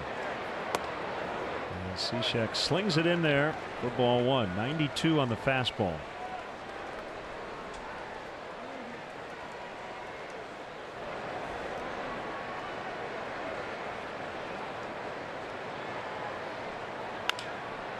The third, it's a fair ball. Happ will throw to first in time. Nicely done by Ian Happ. We talked about his versatility earlier. It doesn't mean a whole lot if you can't play the position well, and he hasn't spent much time down here at all. Quick look at second, then adjusts his shoulders and makes an accurate, strong throw to first base to get Taylor.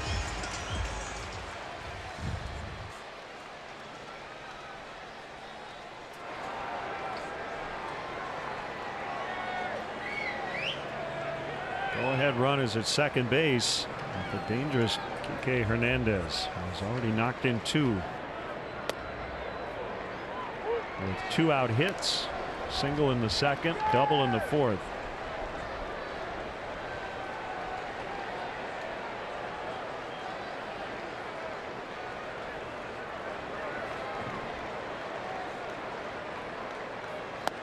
Swing and a miss. 0-2.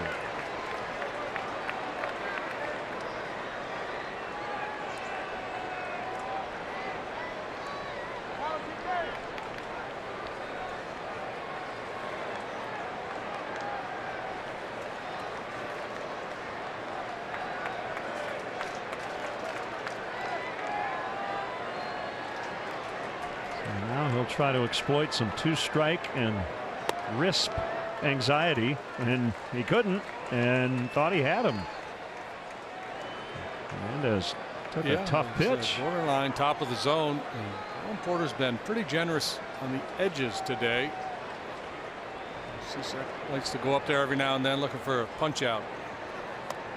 He got him on the slider. So they strand Buehler at second. And we head to the 7th. Cubs 3, Dodgers 3.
Chicago is examining the $15 billion organized youth sports industry.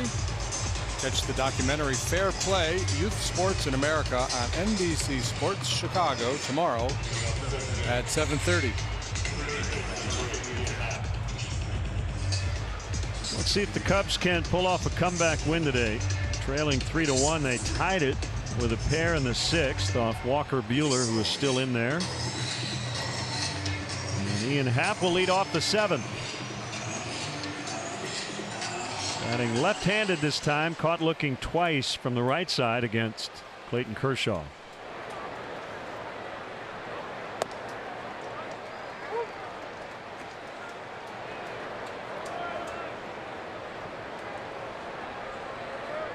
One strike on Happ. Out into deep right center, and it is off the wall. Bellinger back into the infield, but not in time. Happ's got a double.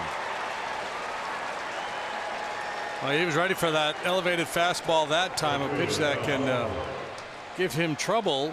At this time, he was able to get on top of it. See Barnes setting that high target. That's well up above the belt. Will get on top and drive this ball. So another leadoff double here. Baez had one in the 4th. He came around to score. That's a huge swing of the bat. Schwarber 1 for 2. Hayward on deck. And what had been earlier in the game the pitcher spot, he's now playing right. So this is not your typical bottom of the order. You know what, they've been hitting Buehler like they know what's coming.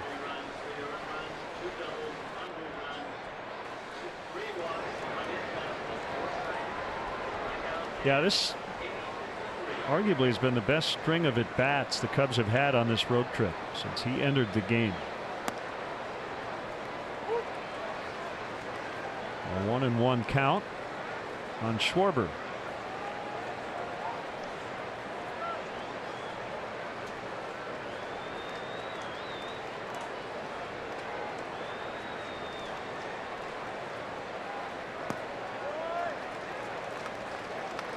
Well, the shift on the ground ball to the right side of the infield.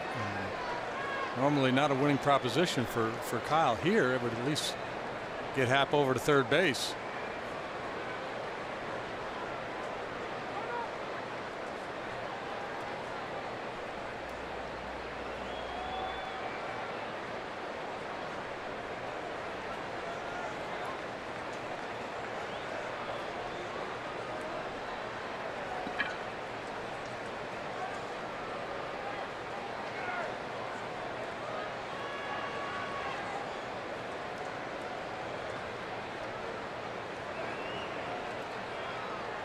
The 2-1 is high.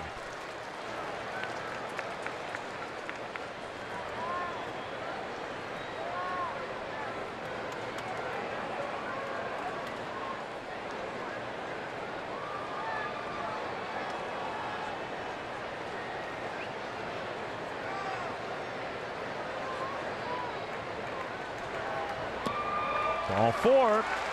2 on, nobody out.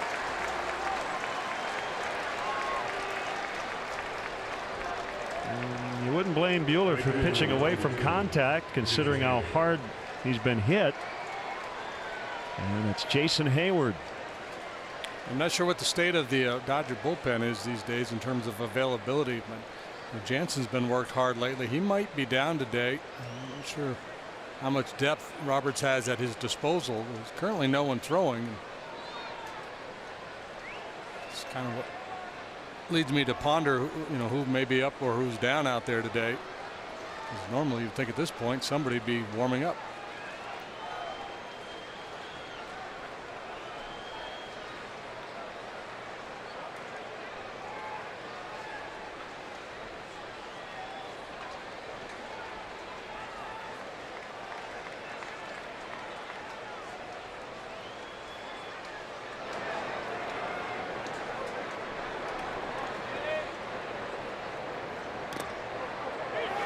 Ball right beneath the feet of Barnes, but a brief moment of panic.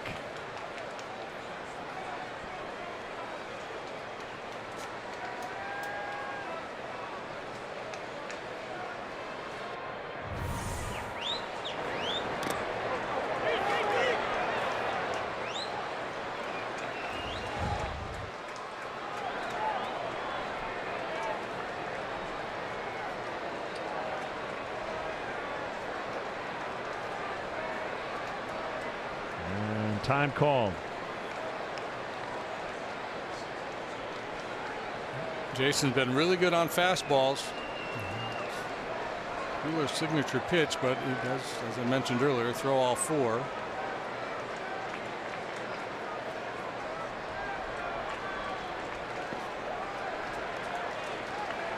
One and one on Hayward. Cubs trying to take the lead. Goodell.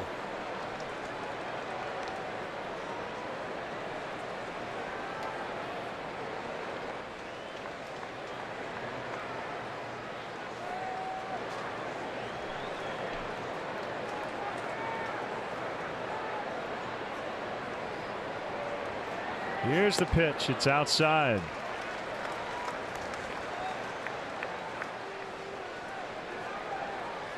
His tempo has slowed considerably, and his willingness to throw the ball over the plate has subsided here significantly.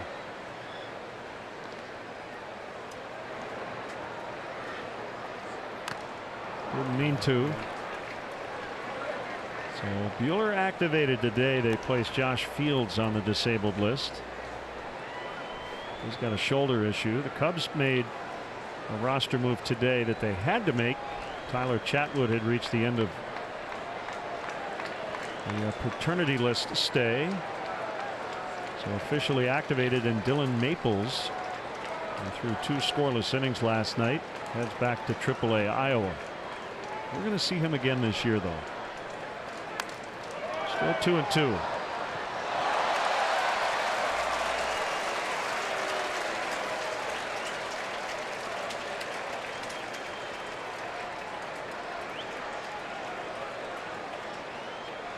Buehler missed 16 games due to that rib injury.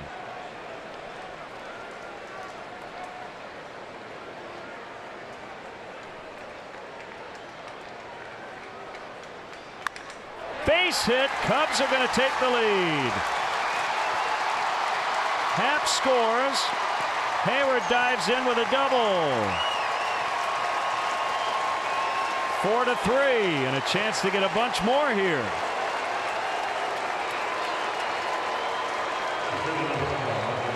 While we ponder who may or may not be available in the Dodger bullpen, remember Brandon Morrow was activated off the disabled list yesterday, so he's good to go.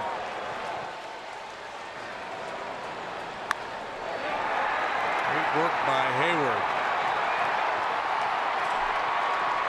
So a run in. And then it's second and third. No outs. On the top of the order, starting with Almora, who homered off Buehler in the 6th inning. We've done some slugging today. 4 doubles and Almora's home run.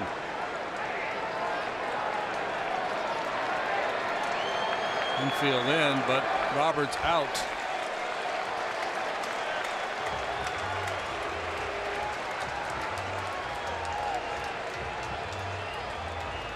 So a rough return from the DL for young Walker Buehler.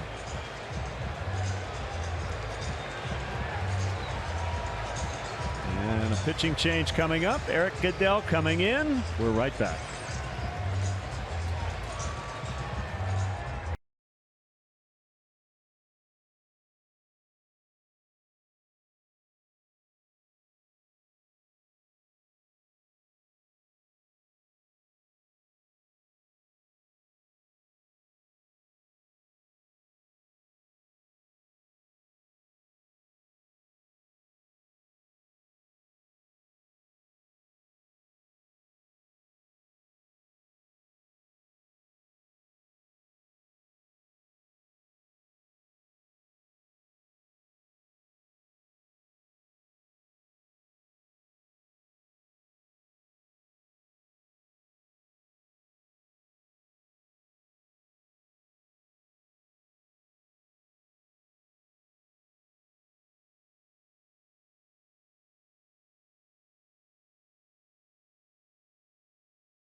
Almora greeting Buehler with a blast. Yeah, I guess a sign of what was to come as the Cubs made a lot of really hard contact against Buehler, sent him to the showers. And now they'll get Eric Goodell. 22nd appearance for the right-hander, 3-0 with a 182. Our biofreeze call to the pen. With the Mariners earlier this year, 5 appearances. Prior to that, big league time with the Mets, 14, 15, 16, and 17 sporadically.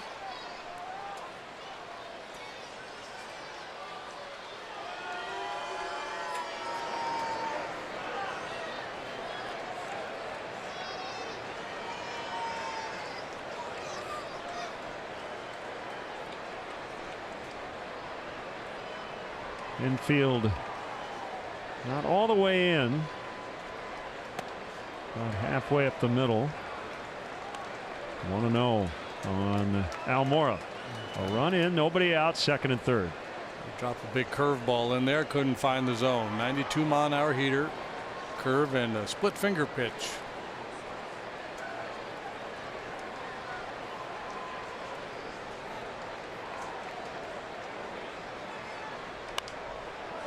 Popped up on the infield.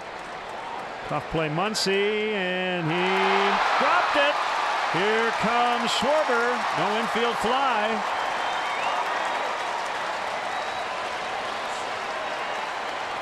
"5-3. Talk about a break. You can tell he's fighting it the whole way, trying to find it up there. He's got the shades on, he's got the glove, and he's got a whole lot of sun in his eyes. Infield hit, so he'll get an RBI.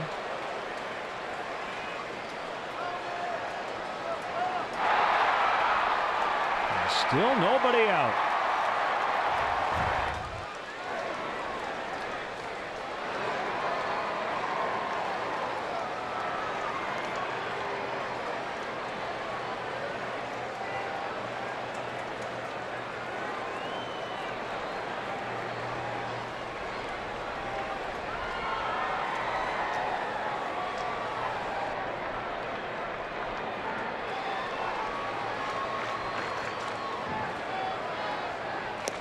Swing and a miss.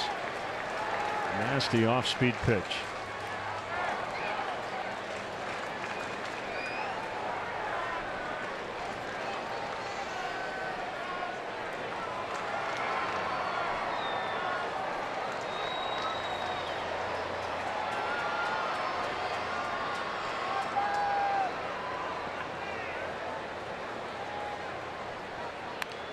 Bunted toward third. It's a beauty.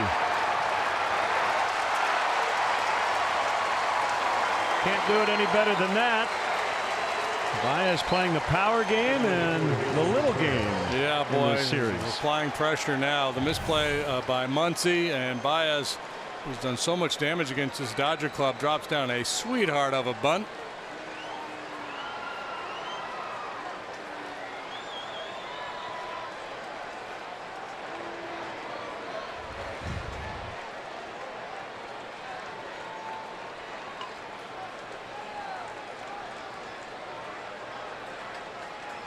Bases loaded, nobody out.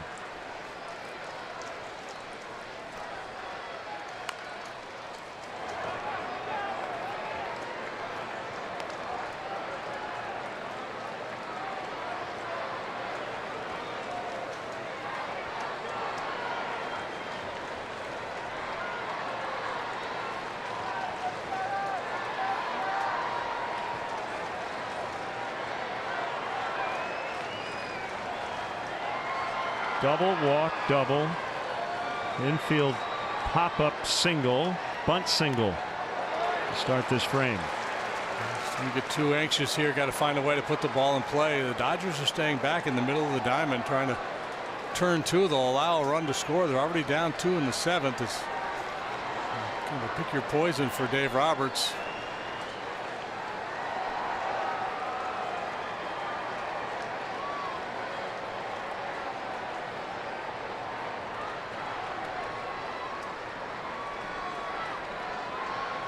And 0-2, and he stays alive.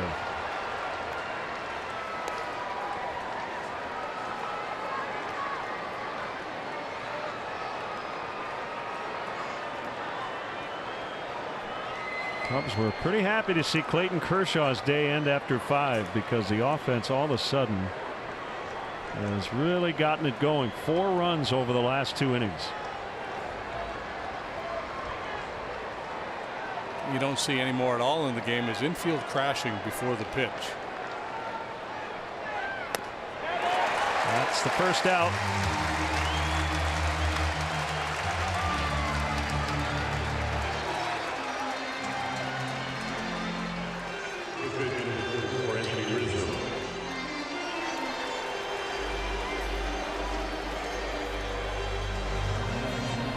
It's Caleb Ferguson up in the Dodger bullpen.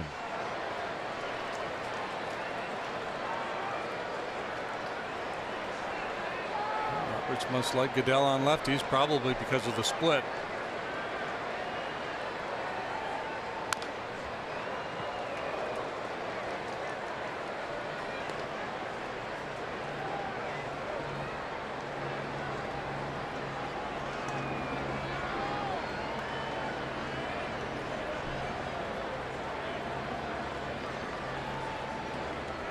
Five-3 Cubs, 7th inning. They're down 3-1 going into the 6th.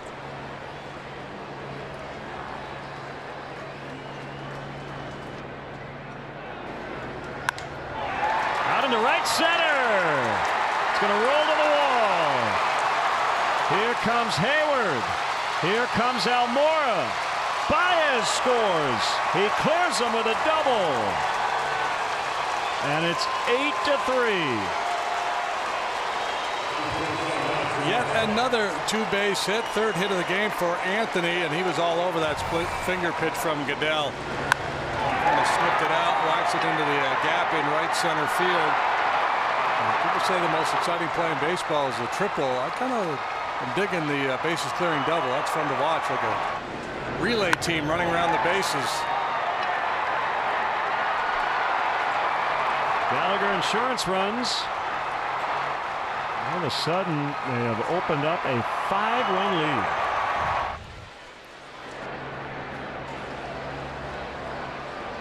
5 runs charged to Buehler, 2 charged to Goodell.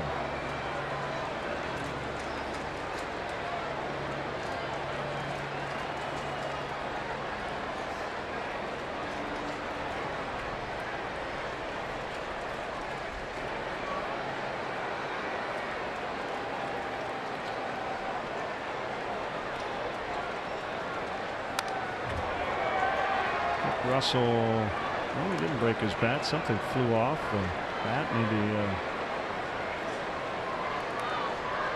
Maybe I'm seeing things. Could be. Wouldn't be the first time. Cubs are 8 for their last 11 here.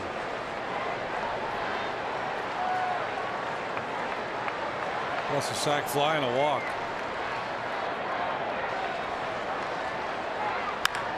A drive to deep left, and that baby will go. 10-3. A 4 RBI day for Addison Russell. Goodness gracious.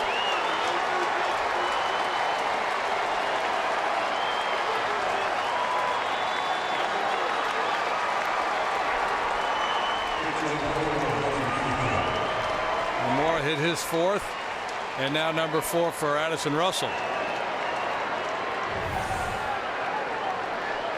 Everybody in this inning has scored except Contreras. Ford home run replay.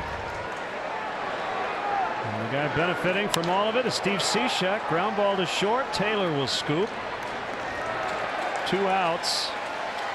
And it'll bring up Ian Happ, who started all of this with a double.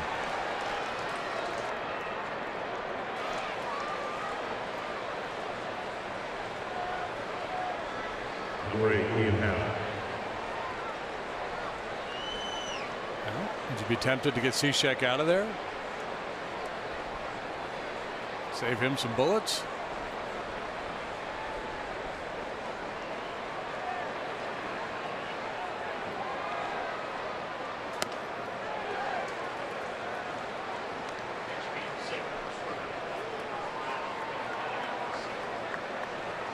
Well, it went from, as you said earlier,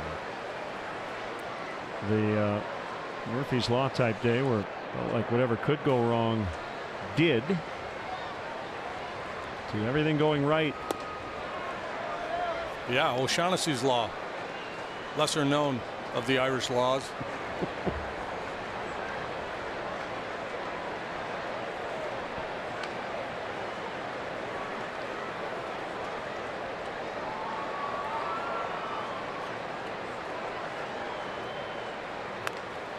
Cued, and it's fair, it's fair, it's fair, and then it just trickled foul. O'Shaughnessy's law did not apply there. It almost did. I imagine there was a bunch of guys in that Dodger dugout that thought for sure that was going to stay fair.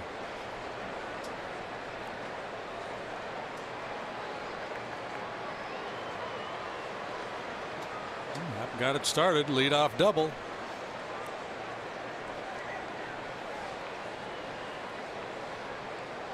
Most runs allowed by the Dodgers in an inning this season, 7 and counting. Cubs had 10 hits in the ball game last night, 15 the night before, so definitely starting to show some signs of life with the lumber.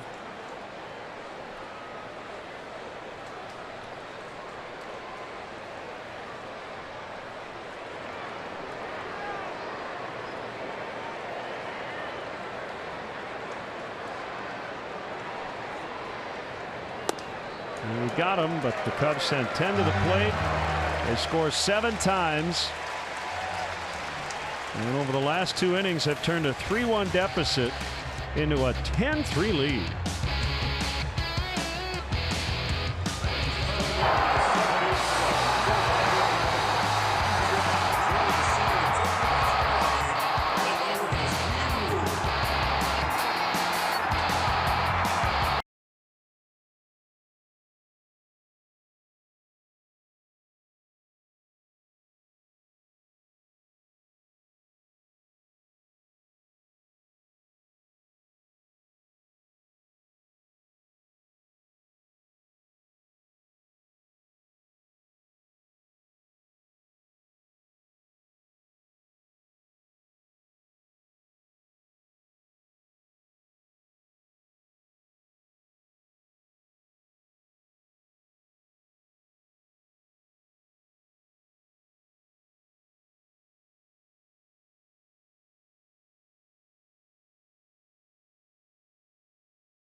looking for a series split and a season series win over the Dodgers.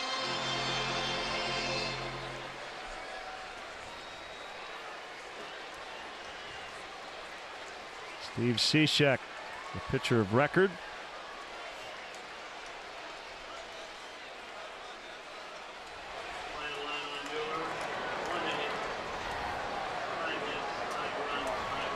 I'll tell you, Jose Quintana only went 5 1/3 today, allowed 3 runs and gets a no decision. As that ball is hit in the air out into deep center, and Almora will catch it. He kept his team in the game. He had to battle a lot of base runners early. Just like we promised, time for the Miller Lite Hold True moment. Ian Happ. Well, he just moved over to third base, and the old cliche is the ball always finds the new guy. And Cishek finishes him off. So that kept the game tied. And then the Cubs scored 7 times on the top of this 7th inning.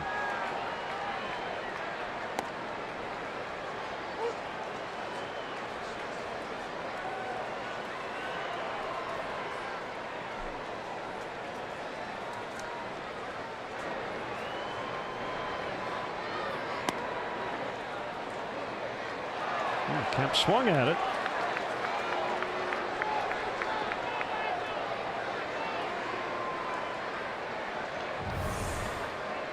He's hit the ball hard a couple of times today, but 0 for 3 so far as he continues to go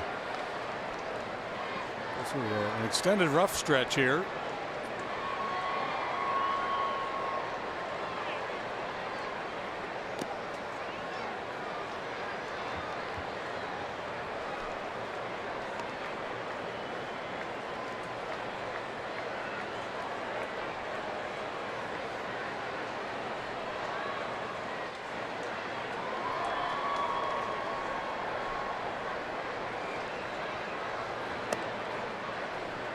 Missed outside, 2-2. White Sox have been in Chicago all week playing, or the Twins rather, playing the White Sox. And they're going to extra innings. 1-1. Actually, they're going to the 11th. Top of the 10th. Twins, White Sox 1-1. Twins will be at Wrigley Field tomorrow. Take 2. Hey, the Twins have been in Chicago all week. Oh, this is not recording. Okay. Still 2-2. Great to see Hall of Famer Paul Molitor, Twins manager.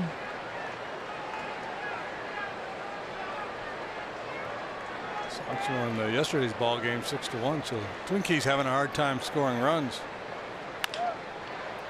The hitting coach is James Rowson, former Cubs hitting coach. Gene Glynn is the third base coach. Good to see Corey Provis when we get there. First baseman number 13, Max. Radio man of Verizon projected starters, Jose Barrios. Really good. Yeah, Mike Montgomery's been really good too. Barrios draws comparisons to Jose Fernandez.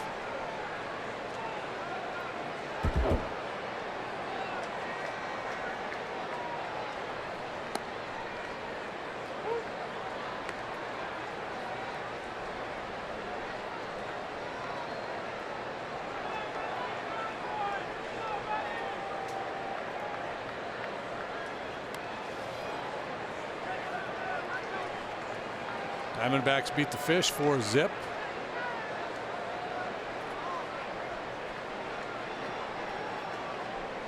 Zach Greinke with his 8th win, 7 shutout innings.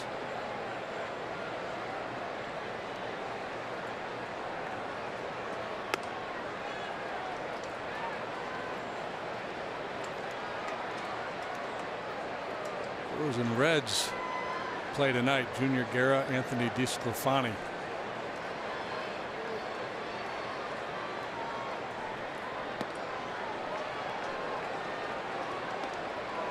Three and 1 on Muncy. Must be 3 true outcome today. Walk, homer, strikeout.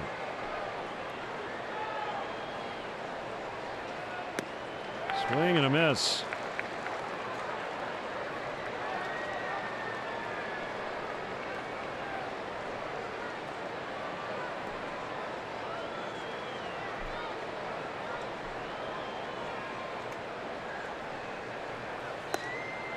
Once he walks.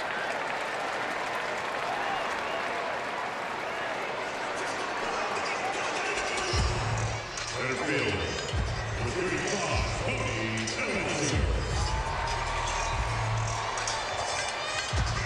The one thing Joe will have to figure out, as he and Jim Hickey were just talking, they want to get Brandon Morrow back in action today, or wait for a higher leverage situation.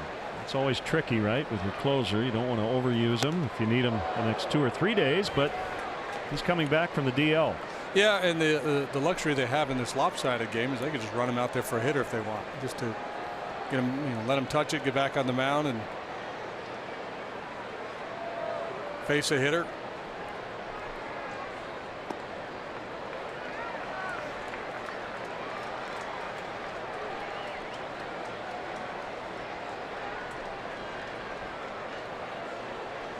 We hope there's no high leverage situation remaining in this ball game, but you never know with this club.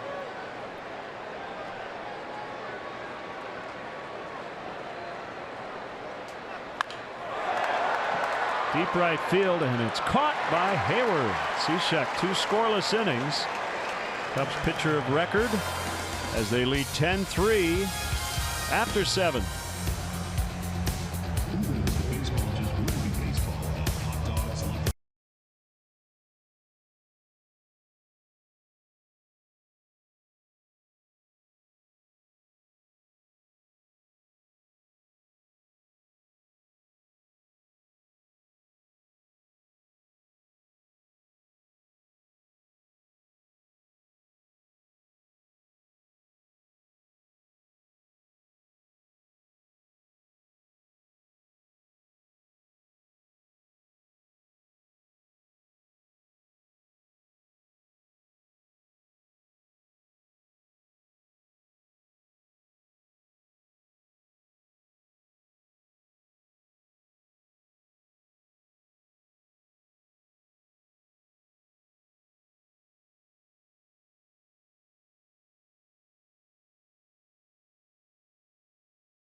Oh, we're going to give it to the Cubs offense in the 6th and the 7th. 2 in the 6th, 7 in the 7th. They were down 3-1 and now lead the game 10-3. Yeah, it was an impressive onslaught against the talented young right-hander Walker Buehler. And there's a couple softies in there, but a lot of balls really squared up. Goodell didn't fare much better when he had his shot, and now it's a lefty Caleb Ferguson appearing for the 5th time. He's 1-1 with a .552 earned run average. Denny's Beverage Depot is the official champagne provider of the Chicago Cubs. Jock Peterson into the game in left. Fernandez moves to right. Ferguson started the year at AA, made 8 starts there. He's 3-0 with a 138. A couple starts at AAA. And into the big leagues, where he's pitched 3 times as a starter, once out of the pen.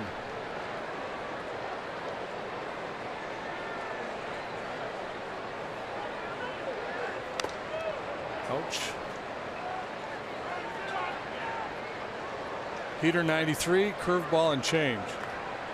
They just announced the paid crowd today, 52,187. Looks like a fair amount of no-shows, but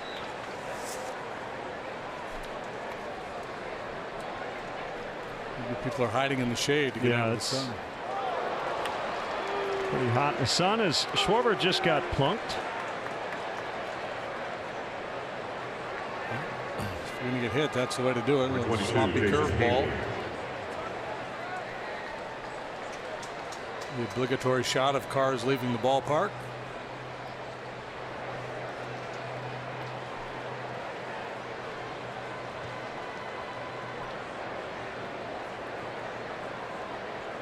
Hayward batting.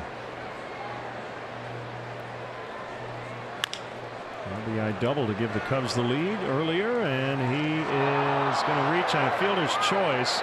Forsythe limping as he and Schwarber came together at second, and they did get the out there.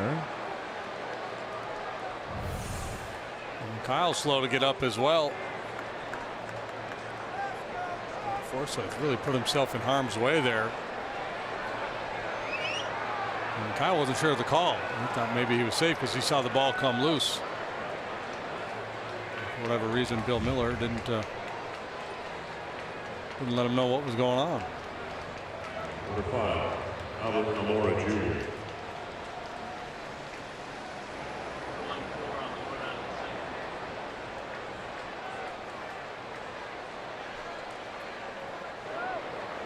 Last 2 times up, a homer and an infield single that knocked in a run. And that was a pop up to first base, lost in the sun by Muncy.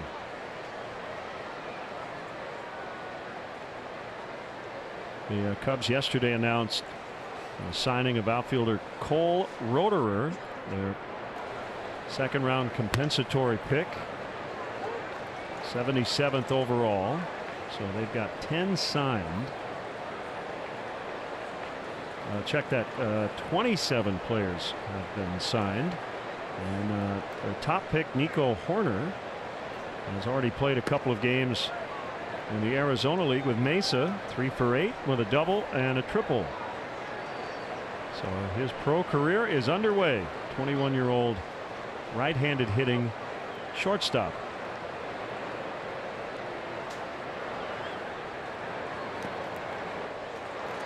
Yeah, the short season A clubs, have they started up yet? Shortly after the draft, they'll start playing. Yeah. They'll probably get a little work in Arizona and then go join. Look.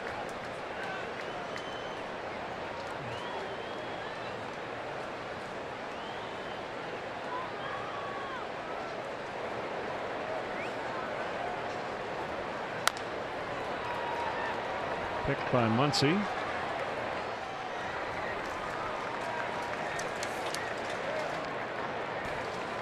On a piece of Cubs history as part of the Cubs' ongoing effort to restore and modernize Wrigley Field. Several sections of seats have been or will be removed. These seats are now available to purchase in sets of 2. Visit Cubs.com/seat sale for more information.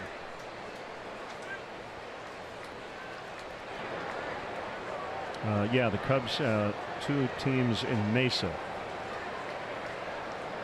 They both played 8 games.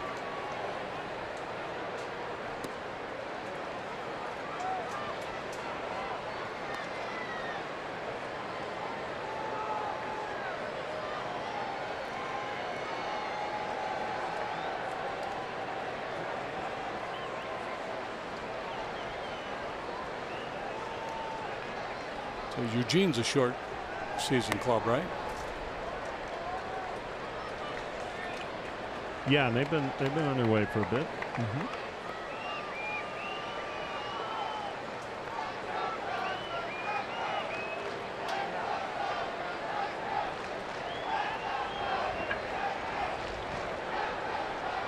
Eugene 5-8 up in the Northwest League.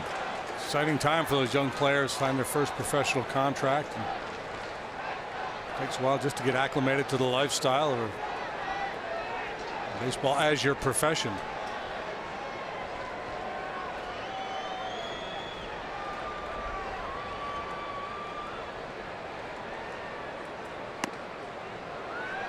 got to learn to call the manager skipper as opposed to coach, or call him by his first name. That freaked me out. You know, you're always used to calling your high school and college coach, coach.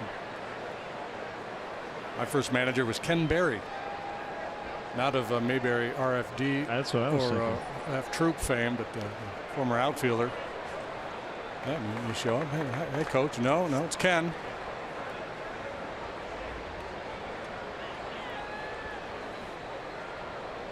Umpires are no longer blue.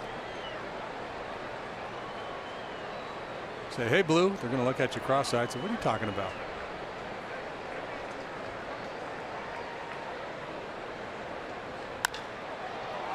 Into center field. Hayward's going to score to make it 11-3. Baez has 3 more hits today. He's got 57 RBIs on the year. What a road trip. Catcher Wilson Contreras.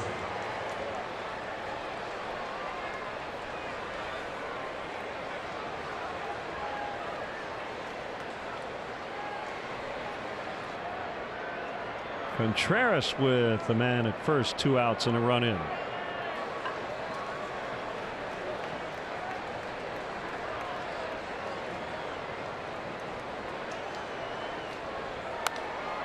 Dodgers should have a ceremony in the clubhouse and burn their scouting report on Baez. Either that or guys are just not executing because he is wearing them out.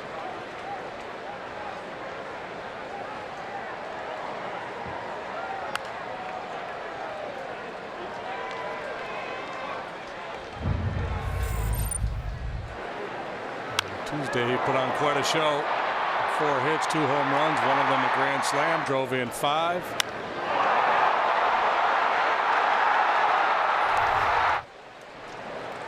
Contreras strikes out.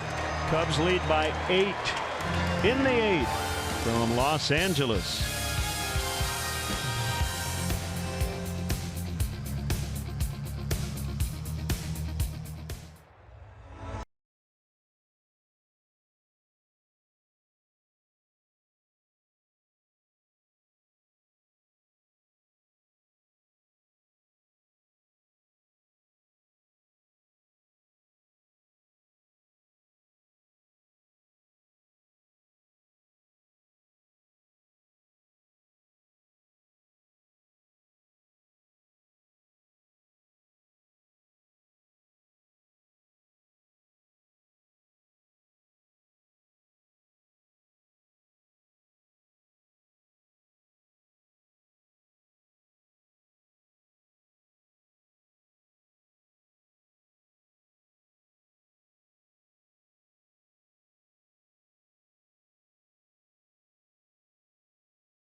Cubs lead. Enhance your next game day experience with the MLB Ballpark app.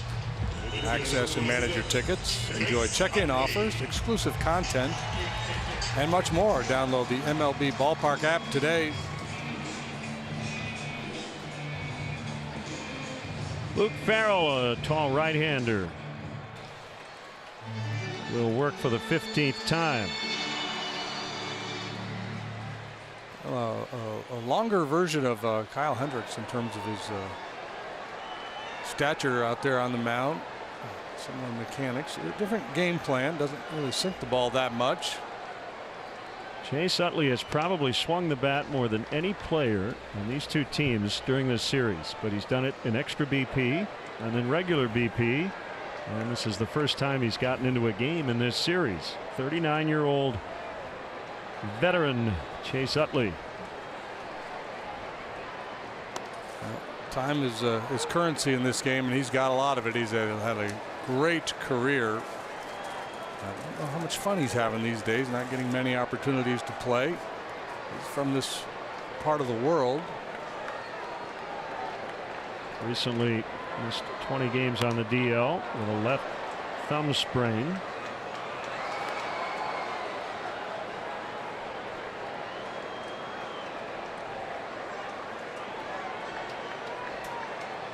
Just a complete player.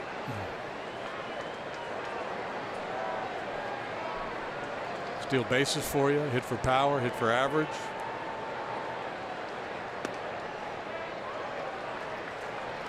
Takes walks.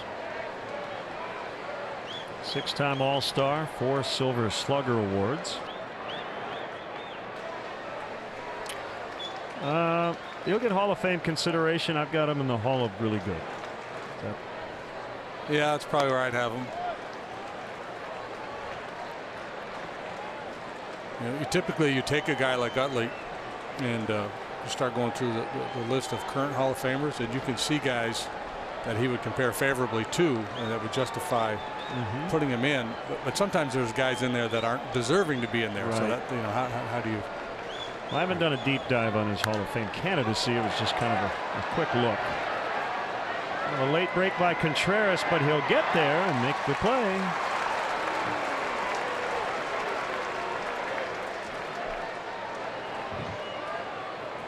Catcher number 15, Austin Barnes.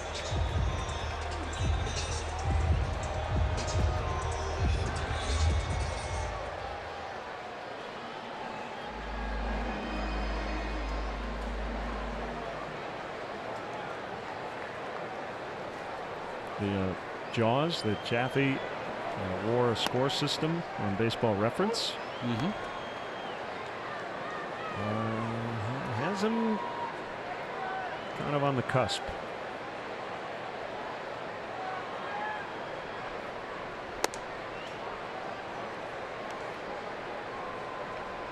Among second basemen on the Jaws list, Hornsby, Collins, Lajoie, Morgan, Gehringer, Carew, all Hall of Famers, 1 through 6. Cano, Grich, Sandberg, Hall of Famer, Utley, and then Frankie Frisch, Jackie Robinson, Lou Whitaker, Roberto Alomar. Several of those guys are second basemen. So now I'm starting to think. Yeah, but and that's when so he doesn't have the magic numbers. He's 1,876 career hits, 259 home runs, a lot for a middle infielder.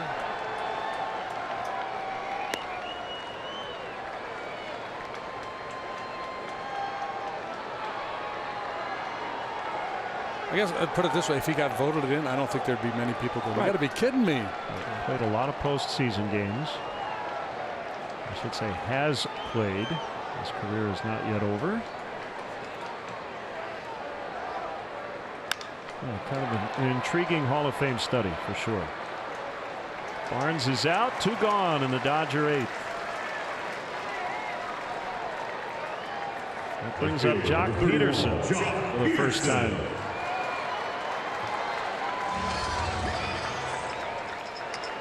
Cishek today, an inning and 2/3. No hits, no runs, a walk, a strikeout. With 24 pitches.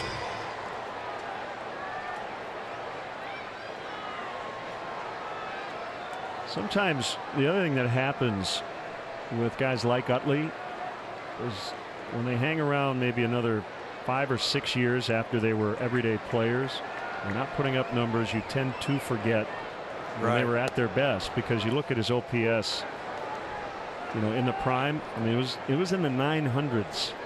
Yeah, and that's not second baseman like. That's corner spot like. And that's what the voters will do. They'll look at the whole body of work, then they'll look at a concentrated period. Was he a dominant player for 6, 7, 8 years? And he was.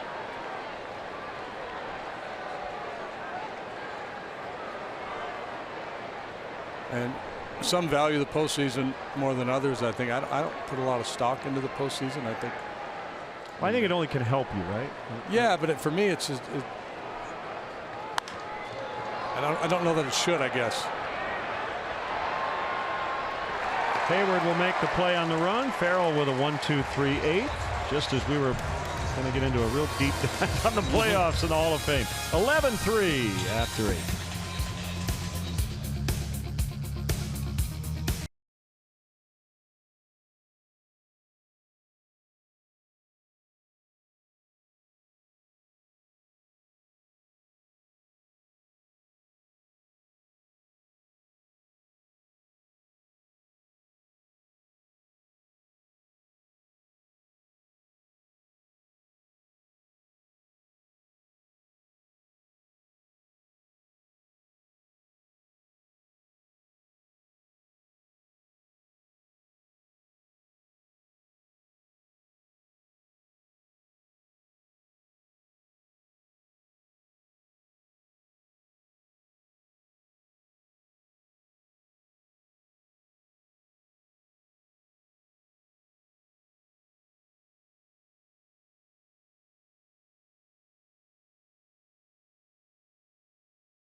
Ah, yeah, catching some waves. Get up, get up. Rizzo leads off the 9th.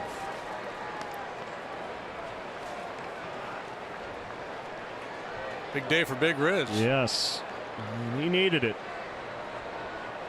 3 for 4, 2 doubles, 3 knocked in, and a run scored.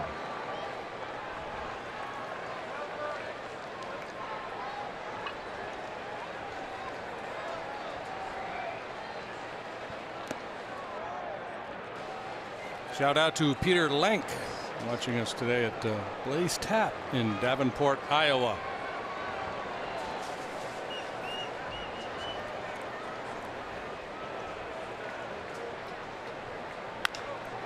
A fly ball to left field in the corner, and it drops as Peterson got over there.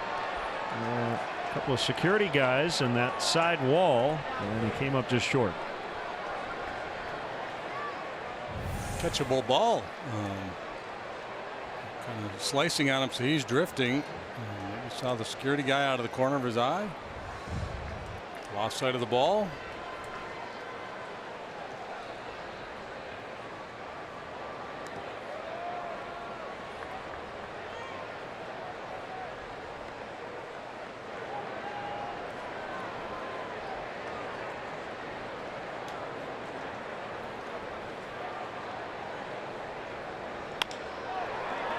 Left field and down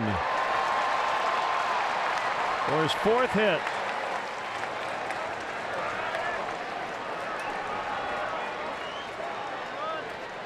Number 27, Addison Russell.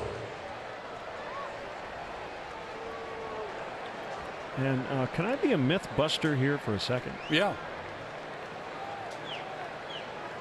I know one thing you hear from people kind of around the game Well, it'll make for a happy flight home. Yeah, but the result today wouldn't really affect the flight home in terms of the way the players behave, and I mean the music cranks. They keep it light. After the series in Cincinnati out here, you wouldn't have known. I think that speaks certainly to Joe Madden and how he tries to keep everything on an even keel. Yeah, if you're going to be that team that they to celebrate the wins and with all the music and the bubble machine and everything else, and you're going to promote that that's the way you roll, and that you don't get too high or too low when you're winning or losing. That's what you're going to do, and that's what Joe believes in it. They after that sweep in Cincinnati, the coaching staff had all their overalls on with their art prints and pre-planned the whole deal. Yeah. Swing and a miss. Russell is gone, but he's had a big day. 4 knocked in, including a home run.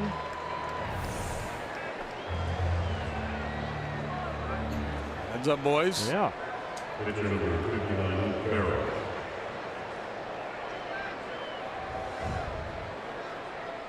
Luke Farrell will take the at bat.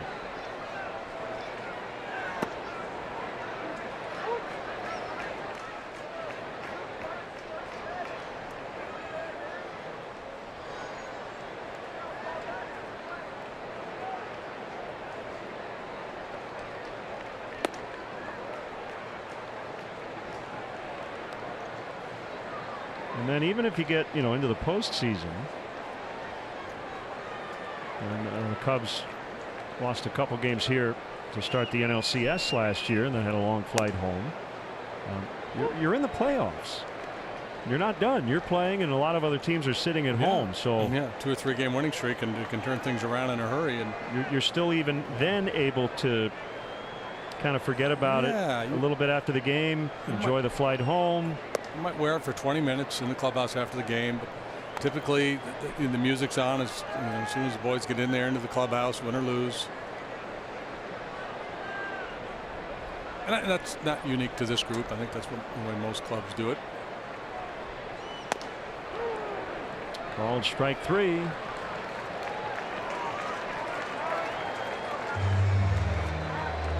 Joe's talked about this in the past. He's not a big believer in clubhouse meetings.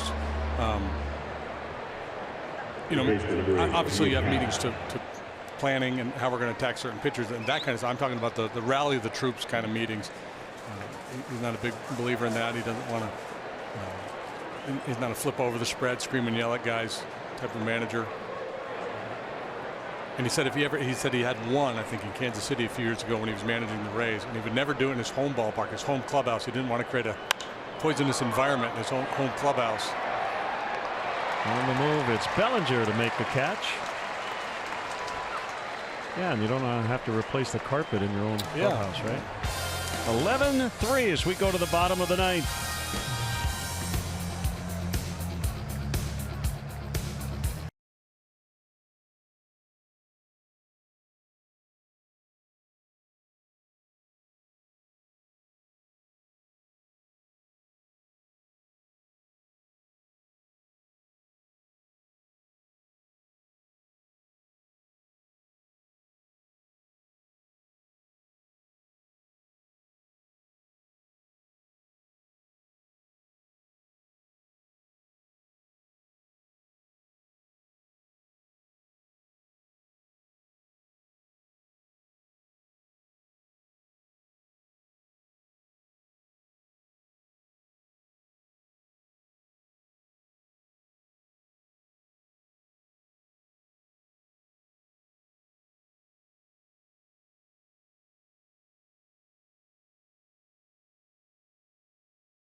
here in Southern California. And Cubs Twins tomorrow at Wrigley Field. Coverage begins at 3:30 with Cubs pregame live, or you can stream the game live on the NBC Sports app. Cubs Twins. Come on out. Bring your sunscreen. Stay hydrated. And root for the home team. So 3 versus the Twins, 2 against the Tigers. 3 versus Cincinnati. 2 off days on the upcoming homestand. And then at the Giants and the Padres going into the break. Chris Taylor, first pitch swinging, bottom 9. Jason Hayward coming in. He's got it. Kind of fun watching Javi on that one. Fielder number 14, PK Hernandez. Trying to fight the sun, spinning, hoping. Come on, Jason, come on.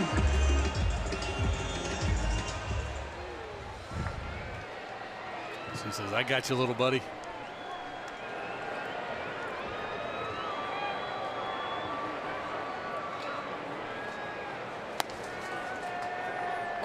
The Hall of Fame conversation.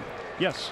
See, my opinion is that the postseason shouldn't matter at all, because certain guys are going to get a lot more opportunities to perform in the postseason. Yes. I think that's. But I know I don't know. I'm guessing most of the writers disagree with me. I guess I would just blend it into the rest of the landscape, right? Just the whole. I wouldn't weight it too seriously, but.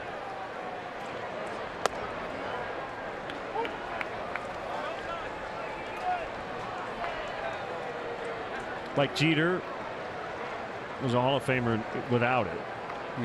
But the postseason success didn't hurt.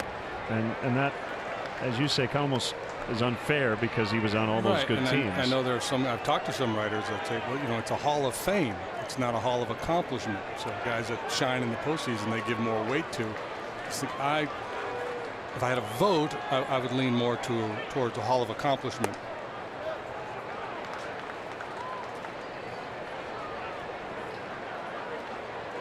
But you're right, there's probably very few guys that are in the Hall of Fame whose postseason performance has really tipped the scales. They're probably going to be Hall of Famers anyway. I imagine there's maybe a handful, but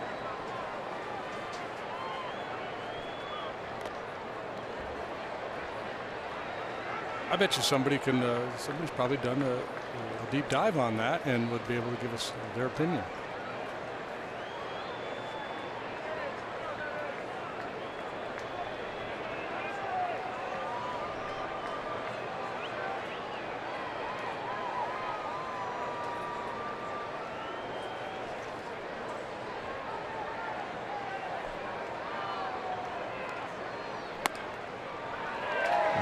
Draws a 1-out walk. Third baseman number 10, Justin Turner. Hockey's 7-6 over the Giants after 7. So we had that upcoming schedule graphic up there. Of that group, only the Giants are currently above 500.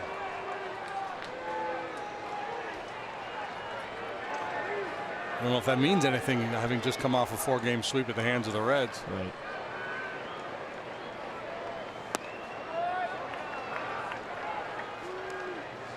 The Padres are proving themselves to be a little better than maybe some anticipated.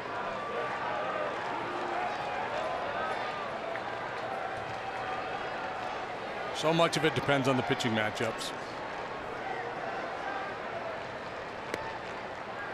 Right, and the Cubs tomorrow face a guy they haven't seen. And Jose Barrios, 24 years old, and has pitched to a .315 with 2 complete games and a shutout this season.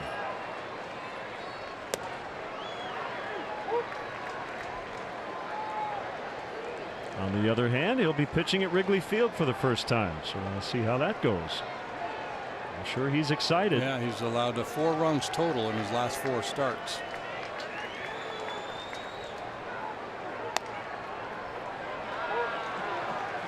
Twins are in extras against the White Sox. Wild card team last year. They're in second place right now, but they're 8 under 500.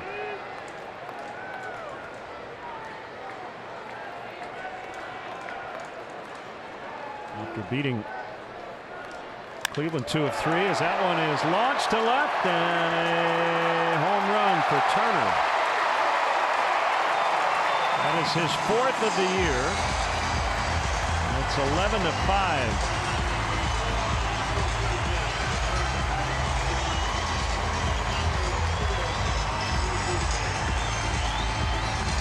Gives these fans something to get excited about as Turner goes deep for the 4th time this year. Second time in the series. Fastball moving in towards his hands, but he's able to pull the hands in, get the barrel out in front. We've talked about him a lot, the adjustment he has made as his career has gone along, pulling the ball in the air with more authority, doing a lot more slugging than when he first came to the big leagues.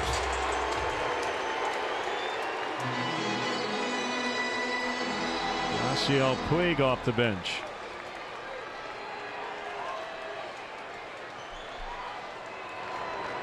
Yeah, lately the Twins have won some series against first place clubs or playoff type teams, and they've been losing series against teams beneath them in the standings.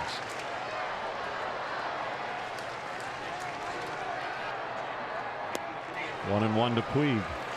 Well, it'd be good news for the Cubs if that game goes 15 innings and they really burn out that bullpen.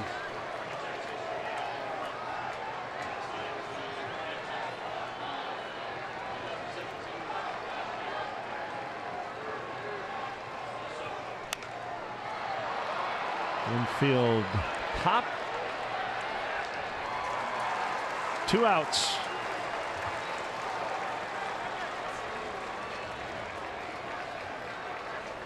Well, here we go. We talked about Brandon Morrow. This looks like his turn to get a little work. In a non-save spot, 2 outs, 9th inning. 11-5 Cubs. We'll be right back.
For Brandon Morrow, since coming off the DL, dealing with a back issue and pitching back here at Dodger Stadium, where he worked for LA last year.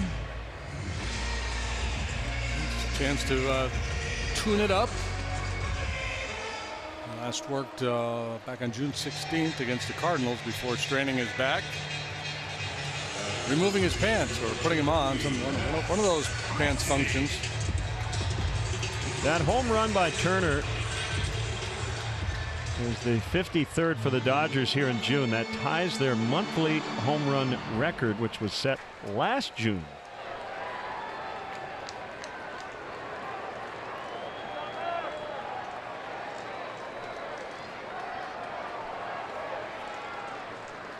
Max Muncy fouls away. 98 miles an hour on the first pitch from Morrow. An opportunity to knock the rust off.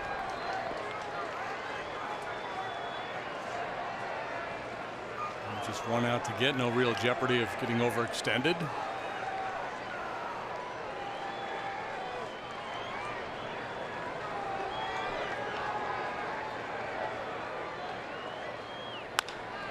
Ground ball, and somehow it found a hole.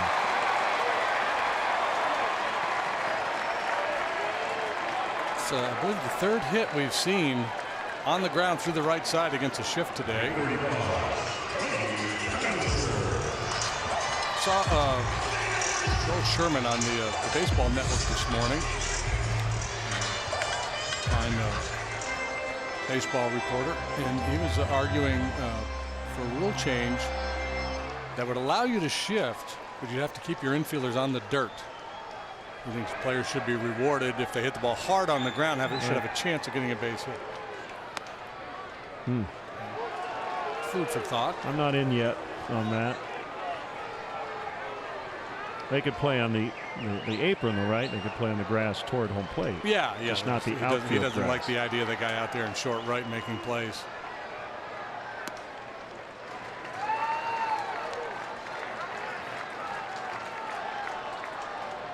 So that'd be a violation. No, because there's not three guys on that side. If you put three over there, then you'd have to be on the dirt. Okay. There's too many rules. Yeah. It's like illegal defense in the NBA. I can't figure out what it is. I was having this idea of, okay, you don't allow shifting, but as the pitch is being delivered, your shortstop is sprinting across the right, like a blitzing linebacker.